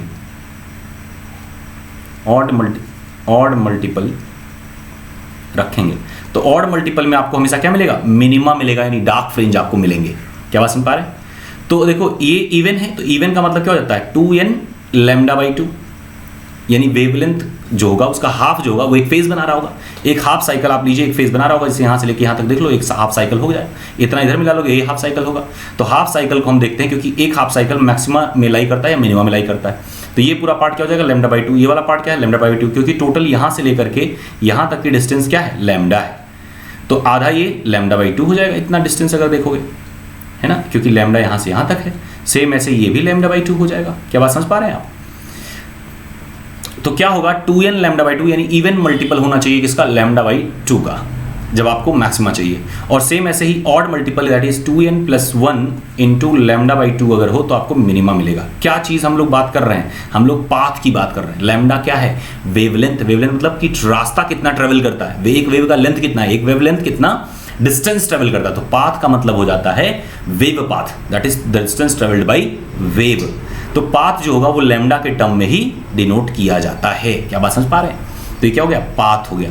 तो पाथ डिफरेंस अगर 2n + 1 λ/2 होगा, यानी कि ऑड मल्टीपल ऑफ λ/2 होगा, तो आपको मिनिमा फ्रिंज मिलते हैं, यानी डार्क फ्रिंज मिलते हैं। और जब कभी भी 2n λ/2 यानी इवन मल्टीपल होगा तो आपको क्या मिलते हैं, आपको ब्राइट फ्रिंज मिलते हैं। क्योंकि ध्यान रखें पाथ डिफरेंस और फेज डिफरेंस एक दूसरे के प्रोपोर्शनल होते हैं। तो अगर हम देख रहे थे यहाँ पे जो फेज डिफरेंस है, एंगल मतलब जब भी एंगल की बात करें मतलब फेज की बात कर रहे हैं, तो फेज जो है यहाँ पे अगर इवन है तो इसका मतलब उसका जो पाथ डिफरेंस होगा वो भी इवन होगा। अगर यहाँ पे फेज डिफरेंस आपको ऑड दिख रहा है तो जाहिर सी बात है जो पाथ डिफरेंस होगा वो भी आपका क्या होगा, ऑड होगा। समझ रहे हैं? अभी आगे काम आएगा। कहती बातें क्लियर हो गई? तो पाई 3π ऐसे करके हम लोग चलेंगे और समझ लेंगे कि कब क्या होता है, तो आप आइडिया लगा ले जाएंगे ना। अगर 2n λ/2 को सॉल्व करोगे तो n लैम्डा बोल देते हैं, तो कोई बात नहीं, n लैम्डा बोल दीजिए तो कोई दिक्कत नहीं, बात वही है, यानी अब तभी ब्राइट फ्रिंज मिलेगा। ठीक है, क्लियर हो गई बात? आइए, तो हम लोगों ने छोटी मोटी चीज़ें लाइट के बारे में और देख ली। आइए देखते हैं मोनोक्रोमेटिक लाइट क्या होता है। देखो मोनो मतलब होता है सिंगल, मोनो मतलब क्या होता है सिंगल, क्रोमा मतलब होता है कलर। तो मोनो कलर यानी सिंगल कलर होना चाहिए, दैट मीन्स दोनों के सेम वेवलेंथ होने चाहिए। ध्यान रखें हम लोग का आज का टॉपिक जो है वो है इंटरफेरेंस, और इंटरफेरेंस को समझने के लिए ध्यान रखना होगा कि जो लाइट सोर्स चाहिए होती है वो चाहिए होती है मोनोक्रोमेटिक लाइट सोर्स। तो मोनोक्रोमेटिक का पहले मतलब समझ लीजिए, what should be the character of the quality of monochromatic light that is used for interference. Interference obtain करने के लिए क्या होता है, पहले तो इंटरफेरेंस समझेंगे, आगे चल के भी समझेंगे, भी यहाँ देख लो बस नहीं कि मोनोक्रोमेटिक लाइट क्या होता है। मोनोक्रोमेटिक मतलब कि जिनका फ्रीक्वेंसी और जिनकी वेवलेंथ सेम होनी चाहिए। तो वेवलेंथ सेम होने का मतलब ये है कलर सेम है, और सेम कलर है और फ्रीक्वेंसी का मतलब सेम सोर्स होना चाहिए। अगर ट्रिलियंस में देखिए फ्रीक्वेंसी होती है, ट्रिलियंस में, हल्की फुल्की चीज़ नहीं है, ट्रिलियंस की बात कर रहे हैं, मिलियन नहीं, ट्रिलियन, यानी एक इकोनॉमी की बात कर लीजिए कंट्री की, उतना टर्म समझिए, फ्रीक्वेंसी की बात करिए। तो ट्रिलियन हर्ट्ज जो उनकी फ्रीक्वेंसी होती है, तो फ्रीक्वेंसी में डिफरेंस हो ही जाता है अगर आपने डिफरेंट सोर्स यूज किया है। तो फ्रीक्वेंसी का मतलब होता है सेम सोर्स होना चाहिए। तो फ्रीक्वेंसी शब्द के लिए हम लोग इस्तेमाल करते हैं कोहेरेंट वर्ड। क्या इस्तेमाल करते हैं, कौन सा वर्ड, कोहेरेंट। कोहेरेंट मतलब जहां जो एक ही जगह से आई हो। When a light source is originated from the same source, that is known as coherent source। ठीक है, तो कोहेरेंट सोर्स से यानी एक ही सोर्स से अगर लाइट आ रही होगी, एक जैसे ही सोर्स से आ रही होगी, तो जाहिर सी बात उसकी फ्रीक्वेंसी सेम होगी। सेम फ्रीक्वेंसी मतलब कोहेरेंट सोर्स है। वेवलेंथ का मतलब होता है मोनोक्रोमैटिक। तो यहां पे बात आती है कि व्हाट मोनोक्रोमैटिक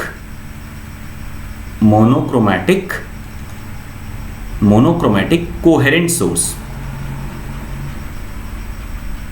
ये बोला जाता है कि आपको चाहिए होता लाइट इंटरफेरेंस के लिए। तो मोनोक्रोमैटिक मतलब सेम कलर का यानी सेम वेवलेंथ होना चाहिए, और कोहेरेंट का मतलब सेम फ्रीक्वेंसी होनी चाहिए, तब आपको इंटरफेरेंस मिलेगा। ठीक है, they must contain constant phase difference. हाँ, फेज डिफरेंस की बात करेंगे यानी एंगुलर डिफरेंस जो उनके बीच में हो। एंगुलर डिफरेंस क्या होता है, देखो पार्टिकल्स जो होते हैं हमेशा वाइब्रेट करते रहते हैं ऊपर और नीचे। तो जब चलते हैं ग्राफ में, तो ग्राफ जो हम लोग अभी बनाए थे साइनोसोडियल ग्राफ बनाए थे ना, तो कॉस थीटा का जो वैल्यू आता है, थीटा क्या है, एंगल है ना। तो ये एंगल जो है, एंगल जैसे एक का एंगल जो है फेज, इसी को बोलते हैं यहाँ फेज एंगल। यहाँ फेज एंगल क्या बन रहा है, 3π/2। यहाँ फेज एंगल क्या बन रहा है, 5π/2। तो अलग अलग पॉइंट पे जो एंगल बन रहा है थीटा से। देखिए ट्रिग्नोमेट्री जब आप पढ़ते हैं तो क्या जानते हैं, ट्रिग्नोमेट्री क्या होती है। तो ट्रिग्नोमेट्री ध्यान रखें, एक सर्कल के अंदर इंस्क्राइब्ड राइट एंगल ट्राइंगल है। ठीक है, और उसी पे सारी ट्रिग्नोमेट्री बन जाती है। जैसे कॉट का मतलब को टेंजेंट, टेन का मतलब टेंजेंट होता है, साइन का मतलब साइन होता है। तो ध्यान रखें क्या क्या चीज़ें हैं। तो सर्कल और ट्राइंगल उसी के अंदर इंस्क्राइब्ड हो, जो कि राइट एंगल ट्राइंगल होना चाहिए, यानी सेमी सर्कल के अंदर इंस्क्राइब्ड जो है ट्राइंगल बनेगा जब, तो ध्यान रखेंगे वहाँ पे आप ट्रिग्नोमेट्री शुरू करते हैं। ठीक है, तो एंगल का और साथ साथ में ये कर्व का एक बहुत बढ़िया रिलेशन है, किससे, ट्रिग्नोमेट्री से। तो इसीलिए ट्रिग्नोमेट्री यूज करी जाती है। ट्रिग्नोमेट्री में खेल एंगल का चलता है। क्योंकि ये कॉस ग्राफ है तो इसका मतलब क्या होगी, यहाँ थीटा की बात आएगी। तो यही जो एंगल होता है, इसी एंगल को हम लोग लैम्डा बोलेंगे, सॉरी लैम्डा नहीं, डेल बोलेंगे। और that del is known as phase difference. क्या बोलेंगे इसे ही हम, फेज एंगल। तो कह रहे हैं कि जैसे मान लो किसी लाइट का कोई फेज एंगल है, तो सेम जो दूसरा लाइट आ रहा है सेम फ्रीक्वेंसी और सेम वेवलेंथ का, उसका भी फेज एंगल जो भी हो, फेज एंगल क्यों बदल जाएगा क्योंकि आगे पीछे हो चुके हैं। तो उसके फेज एंगल में, इसके फेज एंगल में जो डिफरेंस आ रहा है वो हमेशा कांस्टेंट रहे, बदले ना समय समय पर। ठीक है, सेम कांस्टेंट रहे, यानी जो व्यक्ति आपके साथ जैसा बिहेव कर रहा है वैसे ही हमेशा बिहेव करे, बदले ना। तो वो आपके साथ में कांस्टेंट फेज एंगल बना के चल रहा है। अगर कल खुश है आज नाराज, इसका मतलब वो अपना फेज एंगल बदल रहा है। ठीक है, तो फेज एंगल, फेज नहीं बोल रहे हैं, फेज। तो फेज एंगल जो होता है एक्चुअली में क्या है, एंगुलर डिफरेंस है दोनों के बीच में, यानी पाई, 2π, π/2 ये सब क्या है, एंगल्स हैं। तो यही डिफरेंस है। ठीक है, अगर ये डिटेल लेक्चर होती तो हम लोग अब इस पर बहुत बढ़िया सी चर्चा कर रहे होते, बहुत तगड़े तरीके से आपके साथ में डिस्कशन कर रहे होते, बहुत मजा आता। लेकिन कोई बात नहीं, शॉर्ट में ब्रीफ में निपटाना है तो इसे ही पढ़ लेते हैं। ठीक है, तो हमें लग रहा है आप ये बात समझ गए कि मोनोक्रोमैटिक लाइट क्या होती है और कोहेरेंट सोर्स लाइट क्या होती है। और ध्यान रखें इसकी जरूरत पड़ती है किसमें, इंटरफेरेंस ऑब्टेन करने में। ठीक है, आइए, what is intensity of light. तो इंटरफेरेंस में इंटेंसिटी की बात होती है कि जब भी आप इंटरफेरेंस करते हैं, इंटरफेरेंस का मतलब क्या होता है, इंटरफेयर कर देना। इंटरफेयर कहते नहीं, हमारे मामले में इंटरफेयर ना करिएगा, don't interfere in our matter. तो ध्यान रखें इंटरफेरेंस का मतलब होता है एक दूसरे के ऊपर सुप्रीम पोजीशन। और सुप्रीम पोजीशन तभी होगा जब उन दोनों के कैरेक्टर सेम होंगे। और कैरेक्टर की बात हमने जब करी आपसे, तो हमने आपको बता दिया था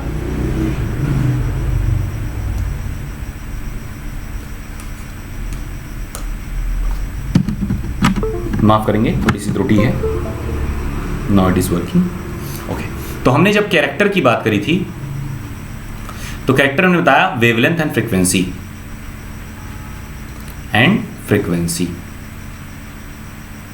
तो वेवलेंथ और फ्रीक्वेंसी क्या है, कैरेक्टर होंगे।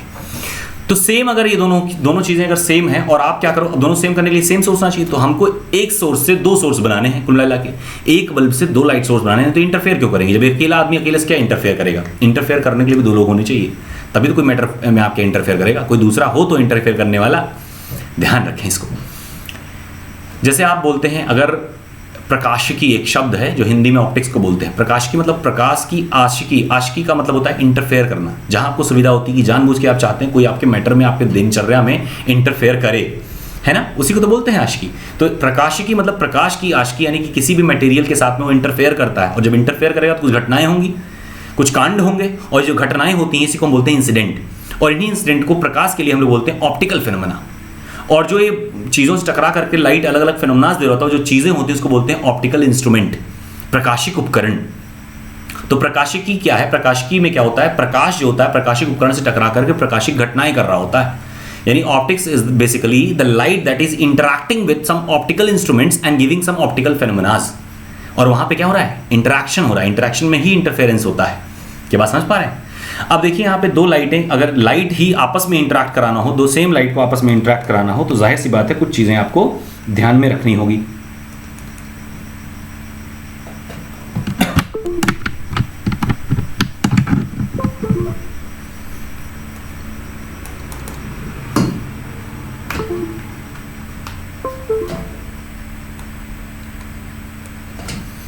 थोड़ी सी त्रुटि है, माफ करेंगे, थोड़ा सा टेक्निकल एरर, ग्लिच आ जाता है कभी कभी, पेन टैब काम करना बंद कर देता है।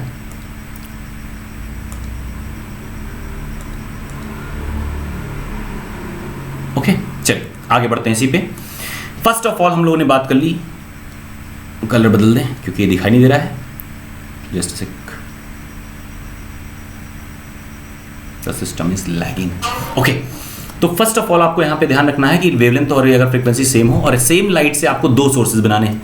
तो हमने क्या किया, एक लेजर लाइट रखा और सामने के एक स्लिट ली और उसमें दो जगह हमने गैप कर दी, यानी ग्रेटिंग बना दी।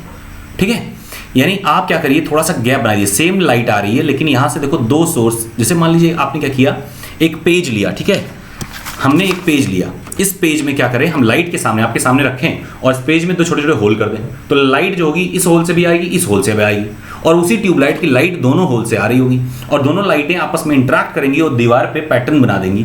जैसे मान लीजिए दरवाजा जरा सा खुला रह जाता है और दरवाजे में कब्जे लगे होते हैं, है ना, हिंजेस लगे होते हैं, उन हिंजेस के बीच में से एक ही लाइट आ रही होती है जो कि अलग अलग जगह से आ रही होती है ना। तो ध्यान रखेंगे क्योंकि लाइट एक ही हिंज से आ रही है और अलग अलग जगह से आ रही है, तो दरवाजे के पीछे यानी कि आपके दीवार पे, अगर अंधेरा है कमरे में, तो देखेंगे दीवार पे पैटर्न बनते हैं, लाइट के छोटे छोटे पतले पतले पैटर्न्स बन जाते हैं, और इसी को हम पैटर्न्स को हम लोग क्या बोलते हैं, फ्रिंजेस बोलते हैं। क्या बात स्पष्ट है?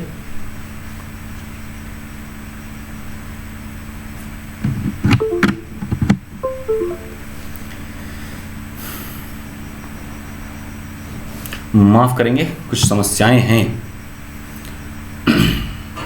That is system is not working properly, है ना। कोई बात नहीं, 10 मिनट और लेक्चर लेंगे, उसके बाद अगर दिक्कत बनती है तो बाकी चीज़ें हम लोग बाद में कंटिन्यू कर लेंगे। देखिए, तो यहाँ से क्या हुआ, दो लाइट निकलेंगी और दोनों क्या होंगी, अलग अलग वेव्स बनाएंगी। देखेंगे आप दोनों वेव्स आपस में इंटरफेयर कर रही होंगी। जब इंटरफेयर करेंगी तो कहीं कहीं जहाँ पे दोनों टकराएंगे, सेम मिलेंगे, जहाँ सेम फेज एंगल मिलेगा, जहाँ पे सेम फेज एंगल मिलेगा तो वहाँ पे देखेंगे दोनों लाइट एक दूसरे से मर्ज हो जाएंगे, यानी दोनों के एम्पलीट्यूड एक दूसरे पे सुपरिम्पोज हो जाएंगे। और जब दोनों एम्पलीट्यूड आपस में सुपरिम्पोज करेंगे तो क्या हो जाएगा, एम्पलीट्यूड बढ़ जाएगा। और हमने बताया था आपको intensity is directly proportional to amplitude, बताया था ना। तो अगर एम्पलीट्यूड बढ़ जाएगा मतलब इंटेंसिटी लाइट की बढ़ जाएगी, तो आप पाएंगे कहीं कहीं क्या हो जाता है, इंटेंसिटी ज़्यादा मिल जाती है, कहीं कहीं इंटेंसिटी आपको कम मिलती है। तो इंटेंसिटी जहाँ ज़्यादा मिलेगी वहाँ आपको क्या मिलेगा, ब्राइट फ्रिंज मिलेगा। क्या मिलेगा, ब्राइट फ्रिंज मिलेगा।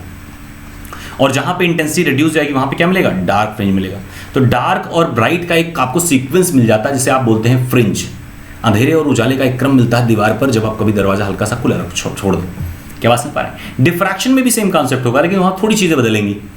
ठीक है, वहाँ टकराने की वजह से डिफ्रैक्शन है, और इंटरफेरेंस में आप देखेंगे तो एक दूसरे पे आपस में टकराने की वजह से वहाँ पे ऑब्जेक्ट इंड्यूस्ड है। डिफ्रैक्शन क्या, ऑब्जेक्ट इंड्यूस्ड है, यानी शार्प एजेस पे लाइट का टर्न हो जाना, बेंड हो जाना, वो है डिफ्रैक्शन। डिफ्रैक्शन मतलब क्या होता है, विचलन, एक ही माध्यम पे टकराया, माध्यम नहीं बदल रहा है बट कोई बीच में कोई एक ऐसा पार्टिकल आ गया पाथ पे जिससे टकराया और बेंड हो गया। जैसे ब्लेड है, ब्लेड को आप रखोगे लाइट उस पर से अगर फॉल करोगे तो लाइट बिखर जाती है या फिर बेंड हो जाती है उसके छाया क्षेत्र में, उसके शैडो रीजन में, और उसे हम बोलते हैं डिफ्रैक्शन। जबकि यहाँ पे क्या है, दो लाइटें हैं आपस में इंटरफेयर कर रही हैं, तो घटनाएं दोनों में सेम लगभग होती हैं, लेकिन फेनोमेना क्योंकि दोनों अलग अलग हैं, तरीके दोनों के अलग अलग हैं, इसलिए कॉन्सेप्ट भी थोड़ा सा अलग चलता है। ठीक है, कुछ चीज़ें बदल जाती हैं दोनों केसेस में। ठीक है, आइए अगली बात करते हैं क्या है। तो यहाँ से दो बने और यहाँ से आपको फ्रिंजेस मिलेंगे और इस फ्रिंजेस को हम लोग बोलेंगे स्क्रीन। ठीक है, स्क्रीन पैटर्न। आपके जो दोनों सोर्स आपने जनरेट किए हैं, यहां से लेकर के उस स्क्रीन के बीच की डिस्टेंस को कैपिटल डी से, और ये दोनों सोर्स आपने जनरेट किए इनके बीच की जो डिस्टेंस होती है इसको 2d से नोट करते हैं। 2d मतलब यहां से d और यहां से d, तो 2d से ये डिस्टेंस डिनोट करते हैं। क्लियर होगा? और यहां जैसे मान लीजिए जो सेंटर वाला पॉइंट होता है इसको हम लोग बोलते हैं 0 पॉइंट। ठीक है, सेंटर फ्रिंज को हम लोग बोलते हैं 0 पॉइंट, और यहां से जो डिस्टेंस होती है किसी फ्रिंज की उसी को बोलते हैं हम लोग पोजीशन ऑफ दैट फ्रिंज। तो फ्रिंज की पोजीशन निकालेंगे हम लोग, और ये जो थिकनेस आपको मिल रही है, ये जो आपको ये थिकनेस आपको मिल रही है, ये इसी को बोलते हैं विड्थ ऑफ फ्रिंज। ठीक है, तो फ्रिंज की जो थिकनेस है उसी को हम बोलेंगे विड्थ ऑफ फ्रिंज। क्या इतनी बातें क्लियर हो गई हैं? अगली बात ध्यान रखेंगे, अगर कभी भी ऐसा हो जाए कुछ, अगर कभी भी ऐसा हो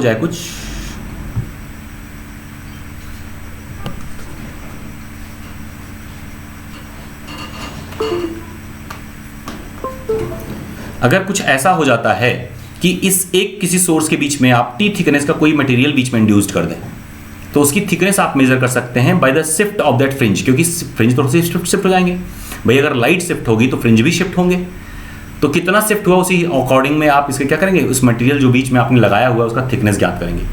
तो ध्यान रखें, बहुत ही thinnest material that is mica की अगर बात करें, थिन ग्लास शीट्स की बात करें, तो उनके थिकनेस को मेजर करने के लिए क्या यूज किया जाता है, इंटरफेरेंस यूज किया जाता है। किसी मटेरियल के रिफ्रैक्टिव इंडेक्स को मेजर करने के लिए भी इंटरफेरेंस यूज किया जाता है। हम लोग आगे चल के फॉर्मूलाज वगैरह देखेंगे और देखेंगे कैसे कैसे किया जाता है। ठीक है, तो क्या बात समझ में आ गई? जहां पे ब्राइट फ्रिंज मिलते हैं वहां पे जाहिर सी बात है दोनों के दोनों जो एम्पलीट्यूड है वो एक दूसरे पे सुपरपोज हुए हैं, यानी इंटेंसिटी मॉडिफिकेशन। एक होगा कंस्ट्रक्टिव मतलब होता है निर्माणकारी, यानी दो मिलकर के और ज्यादा हो जाए तो उससे वहां मिलेगा क्या, ब्राइट फ्रिंज मिलेगा, क्योंकि इंटेंसिटी बढ़ गई। और एडिशन ऑफ एम्पलीट्यूड हो रहा है, यानी a1 + a2 हो जा रहा है। डिस्ट्रक्टिव मतलब होता है विनाशकारी, जहां पे क्या होंगे, दोनों अपोजिट हो। जैसे मान लेते हैं, जैसे मान लो एक वेव का वहां पे मैक्सिमम मिल रहा है, इस वेव का मैक्सिमम मिल रहा है, और वहीं दूसरे वेव का वहीं पे उसी जगह पे मिनिमम मिल रहा है, तो मिनिमम और मैक्सिमम मिलेंगे, क्या हो जाएंगे, सब्सट्रैक्ट हो जाएंगे, ओवरऑल में 0 पहुंच जाएगा। तो 0 मतलब इंटेंसिटी क्या हो जाएगी, 0 हो जाएगी यहाँ पे, यानी मिनिमम हो जाएगी, यहाँ मिनिमम मिलेगा। तो मिनिमम मतलब डार्क फ्रिंज मिलेंगे, और यहाँ क्या मिलेगा, मैक्सिमम मतलब ब्राइट फ्रिंज मिलेंगे। क्या बात समझ पा रहे हैं आप? हमें लग रहा है समझ पा रहे हैं। चलिए नेक्स्ट पे चलते हैं। नेक्स्ट टॉपिक है इंटेंसिटी ऑफ लाइट। इसको करेंगे, इसके कुछ क्वेश्चंस करेंगे, फिर हम लोग आज का लेक्चर यहीं पे खत्म करेंगे। बाकी 1 घंटे के लेक्चर में डालूंगा बाकी टॉपिक्स पे। ठीक है, intensity of light. Intensity is not energy. ध्यान रखें, इंटेंसिटी एनर्जी नहीं है, तीव्रता ऊर्जा नहीं होती। क्लियर रखें, अगर ब्राइटनेस ज्यादा है इसका मतलब एनर्जी ज्यादा नहीं, एम्पलीट्यूड ज्यादा है। क्लियर, एम्पलीट्यूड का इंटेंसिटी का कोई डायरेक्ट रिलेशन नहीं है। ठीक है, totally dependent of amplitude. Energy is dependent on frequency equals to H nu, जबकि एम्पलीट्यूड पर निर्भर करता है इंटेंसिटी। तो intensity is dependent on amplitude while the energy is dependent on frequency. क्या बात समझ पा रहे हैं? और ध्यान रखें, इंटेंसिटी जो होती है वो एम्पलीट्यूड के स्क्वायर के प्रोपोर्शनल होती है, यानी I = a²। ध्यान रखेंगे, एम्पलीट्यूड के स्क्वायर पर इंटेंसिटी निर्भर करती है, यानी चमक उसकी, तीव्रता उसकी निर्भर करती है। जैसे देखो, कोई जरूरी नहीं है कि ब्लू लाइट के पास ज्यादा एनर्जी है। क्या ब्लू लाइट ज्यादा चमकती है? नहीं चमकती है ना, रेड ज्यादा चमक रहा है। तो चमक जो होती है वो एम्पलीट्यूड पर निर्भर करता है, ना कि फ्रीक्वेंसी भी। जबकि ब्लू लाइट की फ्रीक्वेंसी ज्यादा है, उसकी चमकनी ज्यादा चाहिए, पर चमक ज्यादा मिलती नहीं है। क्या बात समझ पा रहे हैं? आइए, for I to be maximum, अगर I को मैक्सिमम होना है, इसका मतलब क्या है कि जो फेज डिफरेंस है, फेज डिफरेंस यानी यहाँ देखो मैक्सिमम मिलता है, तो फेज डिफरेंस अगर इतने के बराबर आ जाए, जहां पे मैक्सिमम मिलता है किसी एक वेव को, जहां मैक्सिमम मिलता है, अगर इतना ही फेज डिफरेंस हो, तो मतलब दूसरा वाला वेव भी जो हो इसी सेम कैरेक्टर का हो जाए। तो ध्यान रखें, जहां जहां मैक्सिमम मिलता है, अगर इतना ही फेज डिफरेंस आपको मिल जाएगा तो जाहिर सी बात है वहां पे मैक्सिमम मिल जाएगा। तो अगर आप ध्यान रखें कि फेज डिफरेंस कितना हो, फेज डिफरेंस 0 हो, देखो यहाँ मैक्सिमम मिलता है यानी +1 मिलेगा, 2π हो, 4π हो, या फिर आप कहते हैं इवन मल्टीपल हो यानी 2nπ हो, तो ध्यान रखें वहां पे क्या मिलेगा, आपको मैक्सिमम मिलेगा, यानी डेल की वैल्यू जो हो इतनी मिली। I = a² होता है, इंटरफेरेंस में प्राप्त हो रहा है। ध्यान रखें, इंटरफेरेंस में 2 सोर्सेस थे ना, जैसे स्लिट जो था वो 2 उसमें होल थे पतले पतले, यानी एक S1 था, एक S2 था। तो S1 को मान लो A, S2 से मान लो A2, और इससे मान लो A1। तो 2 इंटेंसिटी मिल रही है जिसको आप सुपर इम्पोज करने वाले हैं, और फिर आपको एक ब्राइट फ्रिंज मिलेगी। तो ब्राइट फ्रिंज में क्या होगा, दोनों इंटेंसिटी ये मिलेंगे आपस में, तो a² जो बनेगा वहां पे वो बनेगा a1² + a2² + 2a1 a2 cos del. और अगर मैक्सिमम आपको चाहिए, मैक्सिमम चाहिए, जाहिर सी बात है कॉस की इसकी वैल्यू +1 आनी चाहिए। तो +1 कहाँ आती है, इस पे +1 आती है, तो ये वैल्यूज अगर आप रख दोगे I max मिलेगा, और I max मतलब cos 1 हो जाएगा। और अगर cos की वैल्यू यहाँ 1 रख दोगे, देखो ये फॉर्मूला बन जाता है a + b का होल स्क्वायर, है ना। तो यानी a1 प्लस a2 का होल स्क्वायर फॉर्मूला बन जाएगा, यानी आई मैक्स के लिए आपको a1 प्लस a2 का होल स्क्वायर करना होगा। आई मिनिमम अगर आपको चाहिए तो a1 प्लस a2 और माइनस 2a1 a2 हो जाएगा, यानी ए हो जाएगा a1 माइनस a2 का होल स्क्वायर। क्या बात समझ पा रहे हैं आप? गौर करिए इस चीज़ को, क्यों यहाँ पे माइनस हो जाएगा, क्योंकि आप ध्यान रखें कि पाई पर, 3 पाई पर, 5 पाई पर, यानी ऑड मल्टीपल ऑफ पाई पर आपको क्या मिलता है, -1 वैल्यू मिलती है कॉस की, तो माइनस मिलेगी, तो यानी -1 आ जाएगा। -1 मतलब मिनिमा है, मैक्सिमम क्या होता है +1, यानी जो भी कॉस ग्राफ होते हैं 1 से -1 के बीच में रहते हैं, इतनी ध्यान रखें। कंजर्वेशन ऑफ एनर्जी क्या यहाँ होती है, यानी हमने रखा है, देखा ये आपके एग्जाम में क्वेश्चन आया है, नोट करें इसे। आपको पता करना है whether the energy remains conserve, बिल्कुल सही बात है, क्योंकि energy always remains conserve, there is a law of conservation of energy, ठीक है। तो इसका मतलब है एनर्जी कंजर्व रहती है। तो जाहिर सी बात है अगर यहाँ पे कोई चीज़ गायब हो रही होगी तो इसका मतलब वो जाके कहाँ जा रही होगी, ऊपर जा रही होगी। तो आप देखें अगर मिनिमा की बात करेंगे तो -2a1 a2 है, तो ध्यान रखें यहाँ पे जो -a1 a2 है वही वहाँ पे जाकर के ऊपर +a1 a2 बनता है, तो जो यहाँ से लॉस होता है वो यहाँ पे गेन हो जाता है। एक्चुअल में अगर बीच की बात करेंगे, यहाँ पे इंटेंसिटी की बात करेंगे तो ये हो जाता है a1 square plus a2 square plus a1 a2 cos theta या कॉस डेल, ठीक। a1 a2 है, यहाँ पे a1 a2 है, वही जब माइनस में आएगा तो क्या होगा, एक a1 a2 यहाँ से निकल जाएगा, तो और एक्स्ट्रा निकल गया, तो माइनस में गया, ऊपर से एक एक्स्ट्रा और लूज कर गया, तो -2a1 a2 हो जाएगा। ऊपर जाएगा तो एक तो एक्स्ट्रा बढ़ ही रहा है और साथ साथ में एक एक्स्ट्रा नीचे से लेके जा रहा है, शिफ्ट कर रहा है, तो +2a1 a2 हो जाएगा। क्या बात समझ पा रहे हैं? तो जो यहाँ की इंटेंसिटी, एक्चुअली में यहाँ जो इंटेंसिटी गायब हुई, डार्क मिली है, तो यहाँ की एनर्जी कहाँ शिफ्ट हो रही थी, मैक्सिमम शिफ्ट हो रही थी। तो ध्यान रखें जो ब्राइट फ्रिंज और डार्क फ्रिंज मिलते हैं, तो जहाँ ब्राइट मिलते हैं वहाँ इंटेंसिटी जो बढ़ जाती है वो उतना ही बढ़ती है जितना डार्क में से एनर्जी गायब हुई है। डार्क की इंटेंसिटी इतनी कम हुई है उतनी ही ब्राइट की इंटेंसिटी ज़्यादा होगी, यानी darker the dark fringe brighter will be the bright fringe. जितना ज़्यादा डार्क फ्रिंज होगा उतना ही ज़्यादा आपको ब्राइट फ्रिंज मिलेंगे। क्या बात क्लियर हो गई? ये भी क्वेश्चन आपके एग्जाम का है। आइए नेक्स्ट पे चलते हैं। फेज डिफरेंस और पाथ डिफरेंस, ध्यान रखें, जैसे मान लीजिए 2 वेव्स को हमने ट्रैवल करा दिया, तो देखिए ये वाला जो ग्रीन वाला वेव है इसको हम लोग बोल सकते हैं साइन। क्यों साइन बोल सकते हैं? क्योंकि π/2 का फेज डिफरेंस है, और कॉस वाला देखो 1 से स्टार्ट हो रहा है, तो कॉस वाला जो है π/2 से यहाँ पे 0 और यहाँ π/2 पे क्या दे रहा है, देखो π/2 पे 0 दे रहा है, ये अगर देखोगे π/2 पे मैक्सिमम दे रहा है, तो इन दोनों के बीच में एक फेज डिफरेंस क्या हो गया, तो फेज डिफरेंस आप कहेंगे π/2। तो फेज डिफरेंस यहाँ पे कितना मिल रहा है, यानी डेल की वैल्यू कितनी है, तो आप कहेंगे सर π/2 का अंतर होता है कॉस और साइन ग्राफ में। ऐसे ही लाइट के भी एंगल्स में जो डिफरेंस होगा उसको हम लोग फेज एंगल बोलेंगे। क्लियर?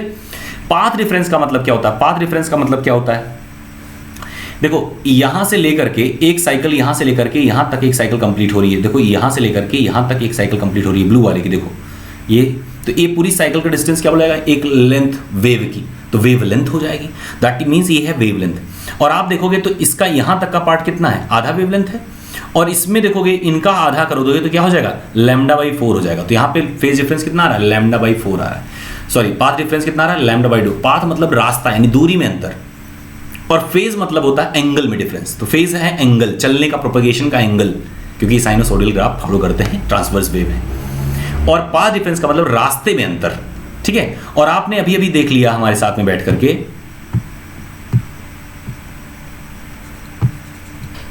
अभी अभी आपने हमारे साथ में देख लिया बैठ करके कि दोनों एक दूसरे पे डिपेंडेंट है, दोनों एक दूसरे पे डिपेंडेंट है। और डिपेंडेंट होने का रिलेशन क्या है, ओके, तो डिपेंडेंट होने का रिलेशन क्या है, तो ध्यान रखेंगे path difference equals to λ/2π into phase difference. देखो अब याद, अगर ये नहीं हो रहा फॉर्मूला तो ऐसे याद कर लो, फेज डिफरेंस हमेशा पाई रेडियंस में मापा जाएगा, पाई में, और पाथ होना चाहिए लैम्डा के टर्म में, है ना, पाथ हमेशा लैम्डा के टर्म में होना चाहिए।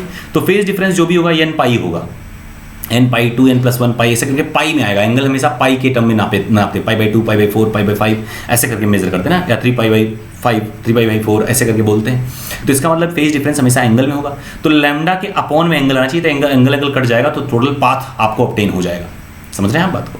तो जब भी आप पाथ डिफरेंस का फॉर्मूला आपको चाहिए किसमें, फेज डिफरेंस के टर्म में, ध्यान रखें बटे में आपका 2π आएगा, ऊपर लैम्डा रहेगा। एक्चुअल में होता λ/2 है ना ये डिफरेंस, तो λ/2 ये डिफरेंस हो जाता है, और पाई जो है वो डिवीजन में आता है, 2π नहीं होता, डिवीजन में पाई आता है, ध्यान रखें। λ/2 जो होता है, बड़ी दिक्कत है, खैर कोई बात नहीं, आप लोग हमारे साथ बने रहेंगे। There is some glitch, we are sorting it out.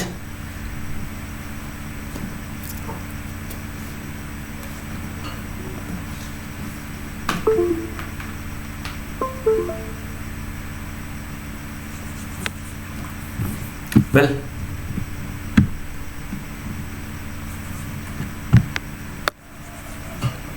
चलिए तो ऐसे ही कर लेते हैं हम लोग, टच पैड से ही कर लेते हैं। तो टच पैड से हम काम चला रहे हैं। देखिए फेज डिफरेंस अगर चाहोगे यहां से फेज डिफरेंस, तो फेज क्या हो रहा है, फेज डिफरेंस क्या होता है? देखो फेज डिफरेंस की अगर बात करोगे तो फेज क्या है? एंगल है। इसका मतलब क्या होगा? एंगल में आंसर आना चाहिए। तो एंगल ऊपर रहेगा, नीचे बट अपॉन में लैम्डा आएगा। तो आप क्या करेंगे? पाथ डिफरेंस में angle upon lambda that is 2 pi by lambda करेंगे। क्या बात आप समझ पा गए हैं? तो दोनों फॉर्मूला आप क्लियर रहेगा कि फेज डिफरेंस और पाथ डिफरेंस दोनों के दोनों एक दूसरे के प्रोपोर्शनल है, और जो कांस्टेंट है, कांस्टेंट जो होता है वो लैम्डा अपॉन 2 पाई होता है, या pi by 2 pi upon lambda होता है। ठीक है, तो आपको चेक करना हो कब कहां लगेगा, तो आप ऐसे याद कर सकते हैं कि पाथ डिफरेंस क्योंकि लैम्डा के टर्म में आना चाहिए, path difference should be in terms of lambda, that means कि अपॉन में पाई आएगा क्योंकि फेज एंगल पाई में होगा, है ना। अगर आपको फेज डिफरेंस चाहिए तो एंगल में आना चाहिए, वैल्यू पाई में आनी चाहिए, इसका मतलब ऊपर पाई आना चाहिए और नीचे लैम्डा आना चाहिए, ताकि क्योंकि पाथ डिफरेंस लैम्डा में, तो लैम्डा से लैम्डा कैंसिल हो जाएगा और पाई बच जाएगा, और पाई में आपको वैल्यू मिल जाएगी फेज की। क्या बात क्लियर होगी? चलिए आगे बढ़ते हैं, पहला क्वेश्चन करते हैं। 2 क्वेश्चन करेंगे, फिर क्लास हम लोग आज की ओवर करेंगे। Okay, 2 slits in young interference experiment have width in ratio of 1:25. Find the ratio of intensity of maximum and minima in the interference pattern. कह रहे हैं यंग्स डबल स्लिट एक्सपेरिमेंट में, जो हम लोगों ने भी एक्सपेरिमेंट किया था, ये जो स्लिट बने थे ये यंग्स के डबल स्लिट एक्सपेरिमेंट है। तो कह रहे हैं इनके जो विड्थ है, यानी कि जो स्लिट का विड्थ है, यानी एम्पलीट्यूड बता रहा है दोनों का, A1 A2 बता रहा है, ठीक है, उन दोनों का जो रेशियो, उनके इंटेंसिटी का जो रेशियो है, उनके जो इंटेंसिटी का रेशियो है, वो रेशियो कितना है? 1/5 है। कितना है? 1/5 है। तो आप क्या करिए, I1 बाई I2 क्या करिए? 1/5 कर दीजिए। और दूसरी बात आपको हम बता दें,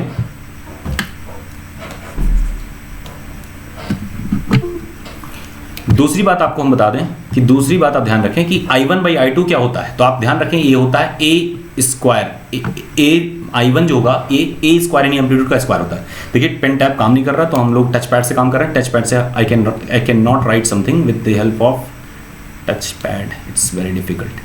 खैर, तो ध्यान रखें क्या होगा? स्क्वायर होगा। तो I हमेशा एम्पलीट्यूड के स्क्वायर के फॉर्मूले पे चलता है। ठीक है, इतनी बातें आपको ध्यान रखनी चाहिए। देखते हैं क्या काम करता है। Still no, okay working. तो ध्यान रखें ये क्या हो जाएगा? A1 का स्क्वायर अपॉन A2 का स्क्वायर। काम कर गया? बताइए। देखिए A1 अपॉन A2 जो होगा root of I1 upon I2 हो जाएगा ना, क्योंकि A स्क्वायर है तो इधर जाएगा तो रूट में हो जाएगा, रूट में ले लिया। 1/25 किया तो क्या आ जाएगा? 1/5 आ जाएगा, क्योंकि 25 का रूट 5 होता है। क्लियर? तो इसका मतलब क्या हो गया कि A1 और A2 में रिलेशन क्या हो जाएगा? तो आप देखेंगे A2 इक्वल टू 5A1 हो जाएगा। क्लियर? मैक्सिमा के लिए A1 प्लस A2 का होल स्क्वायर अभी हम लोगों ने देखा था। मिनिमा के लिए A1 माइनस A2 का होल स्क्वायर, क्योंकि यहाँ पे ध्यान रखें कि कॉस डेल की वैल्यू क्या हो रही थी? -1 आ रही थी, इसलिए यहाँ पे माइनस साइन आएगा। यहाँ पे क्या होगा? +1 आ रही थी, इसलिए +2A भी हो गया था। खैर, तो हम लोग रखते हैं वैल्यूज। वैल्यू रखोगे तो A1 की वैल्यू आप क्या रखनी, A2 की वैल्यू क्या रखनी? 5A1। तो दैट इज मतलब A1 प्लस 5A1 का होल स्क्वायर अपॉन में आप रखेंगे A1 माइनस 5A1 का होल स्क्वायर। तो आप देखिए A1 प्लस 5A1 करेंगे तो कितना हो जाएगा? 6A1 हो जाएगा का होल स्क्वायर। और अपॉन में अगर आप देखेंगे यहाँ पे तो -4A1 का होल स्क्वायर। स्क्वायर करेंगे तो 36A1 स्क्वायर आ जाएगा, 36A1 स्क्वायर आएगा। और यहाँ पे अपॉन में क्या आ जाएगा? तो आप कहेंगे 16A1 स्क्वायर आ जाएगा। A1 1 कैंसिल कर दीजिए। रेशियो कितना बन गया? मैक्सिमम मिनिमा का। तो ध्यान रखेंगे मैक्सिमम मिनिमा का रेशियो कितना आएगा? 36:16। क्या बात आपको क्लियर लग रही है? तो 36:16 जो होगा वो किसका आ जाएगा रेशियो? तो आप कहेंगे मिनिमा I मैक्स और I मिन का रेशियो आ जाएगा। अगर एम्पलीट्यूड का रेशियो आपसे पूछें, A1 अपॉन A2 पूछें, A1 अपॉन A2 पूछ लें, तो ध्यान रखें A1 और A2 का जो रेशियो आएगा वो इसका रूट हो जाएगा, यानी कि 6:4 हो जाएगा। क्योंकि हम जानते हैं कि I जो है, I जो होता है ये होता है A square upon A2 square, यही ना। एम्पलीट्यूड का स्क्वायर होता है इंटेंसिटी को मिला के, बस इतना समझिए। तो अगर आपसे एम्पलीट्यूड पूछाएगा तो रूट लेंगे, अगर एम्पलीट्यूड नहीं इंटेंसिटी पूछा जाएगा तो स्क्वायर वाला ही सही माना जाएगा। ठीक है, आइए नेक्स्ट चलते हैं। पेन टैब फिर से रुक गया है।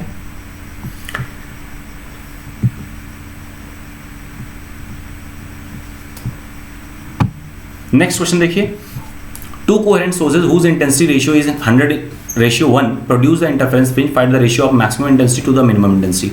तो ध्यान रखें I1 अपॉन I2 की वैल्यू उन्होंने दे रखी है 100/1। तो I मैक्स और I मिन आपसे पूछ रहे हैं, तो यहाँ से आप A1 और A2 का वैल्यू निकालिए। A1 अपॉन A2 कितना हो जाएगा? तो आपको पता है कि A1 square upon A2 square होगा, अगर यही आप बात करोगे I1 अपॉन I2 की। और I1 अपॉन I2 की वैल्यू दी हुई है 100/1। तो A1 अपॉन A2 का रेशियो क्या हो जाएगा? A1 अपॉन A2 का रेशियो हो जाएगा 10/1, है ना। क्योंकि रूट कर लोगे ना, स्क्वायर में तरह रूट हो जाएगा। तो इसका मतलब ये हो गया कि अगर आप देखो तो a1 इक्वल टू क्या हो जाएगा, a1 इक्वल्स टू क्या हो जाएगा, तो हो जाएगा 10a2, ठीक, a1 इक्वल्स टू 10a2। आइए मैक्स की तरफ चलते हैं। मैक्स हो जाता है a1 प्लस a2 का whole square upon a1 minus a2 का होल स्क्वायर। क्या है, क्लियर है? a1 प्लस a2 करोगे आप तो जाहिर सी बात है a1 प्लस a2, देखो a1 प्लस a2, तो a1 की जगह पे आप रखेंगे 10a2 plus a2 square upon में यहाँ देखिए a1 यहाँ पे 10a2 रखिए, 10a2 minus a2 whole square. तो करिए देखिए इसको कितना होगा, 11a1, इसको 11a1 का स्क्वायर अपॉन 9a2 है ये, 9a2 का होल स्क्वायर। तो ये कितना आ जाएगा आपका, देखिए तो आ जाएगा 121a2 square upon 81a2 square, that is a2 cancel करेंगे, 121 अपॉन 81। ये आ जाएगा आपका इंटेंसिटी, आ जाएगा मैक्सिमा और मिनिमा का रेशियो। तो मैक्सिमा और मिनिमा का रेशियो कितना आएगा, 121 अपॉन 81 आ जाएगा। क्लियर होगी बात? और यही उन्होंने पूछा था मैक्सिमम इंटेंसिटी से मिनिमम इंटेंसिटी के बीच में रेशियो, आई मैक्स आई मिन का रेशियो पूछा था, तो आई मैक्स आई मिन का रेशियो हम लोगों ने यहाँ से निकाल लिया 121 अपॉन 81। ठीक है, आइए नेक्स्ट चलते हैं। तो यहीं से बात खत्म कर देते हैं। नेक्स्ट चीज़ें हम लोग पढ़ेंगे पाथ इंटरफेरेंस, बेसिक इंटरफेरेंस, और उस पर बहुत सारे बेस्ड क्वेश्चन भी हैं, बहुत बेहतरीन, बहुत मजा आने वाला है। तो आज के लिए इतना ही। हंसते रहिए, मुस्कुराते रहिए, हमारे साथ बने रहिए। अगर कोई भी डाउट हो, कोई भी दुविधा हो तो आप हमसे क्वेश्चन जरूर करें, पूछें भी। और साथ साथ में आप दोस्तों, आप लोगों से हम एक रिक्वेस्ट करना यही चाहेंगे कि आप लोग चैनल को सब्सक्राइब कर लीजिए, ताकि लाइव क्लासेस होंगी, साथ में डिस्कशन चलेगा, टाइम बहुत बचेगा। ऐसे हमको 1 घंटे के बजाय 2-2, 3-3 घंटे खर्च करने पड़ जाते हैं, है ना। लाइव में थोड़ा समय हम ज़्यादा आपके साथ में दे पाएंगे, ज़्यादा क्लैरिटी हो पाएगी, ज़्यादा आप भी पढ़ पाएंगे, है ना। तो वर्क लोड कम हो जाएगा हमारे पास में, और समय से हम वीडियो को स्ट्रीम भी कर पाएंगे, आप लोग के साथ में ज़्यादा खड़े हो पाएंगे। तो प्रयास करें कि लाइव क्लासेस हमारी स्टार्ट हो जाएं, और लाइव क्लासेस स्टार्ट करने के लिए 1000 सब्सक्राइबर चाहिए होते हैं। तो इसका मतलब ये है जितने लोग भी हमारे इस वीडियो को देखें वो लोग सब्सक्राइब एटलीस्ट जरूर कर दें। बाद में अनसब्सक्राइब कर दीजिएगा, अगर आपको कोई दिक्कत है, हानि है, लॉस है, तो बाद में अनसब्सक्राइब कर दीजिए, आप भी कर लीजिए, 1000 पूरे कर दीजिए। We are just behind 250 I think, क्योंकि 750 के आसपास में हमारे पास सब्सक्राइबर ऑलरेडी हैं, तो जाहिर सी बात 250 के आसपास में आपको सब्सक्राइबर करने हैं। देखो रिकॉर्डिंग वीडियो में मैं आपको शेयर कर रहा हूँ, ये हमेशा रहने वाला है, तो एटलीस्ट समझिए इस बात को कि कितनी गहरी चीज़ है।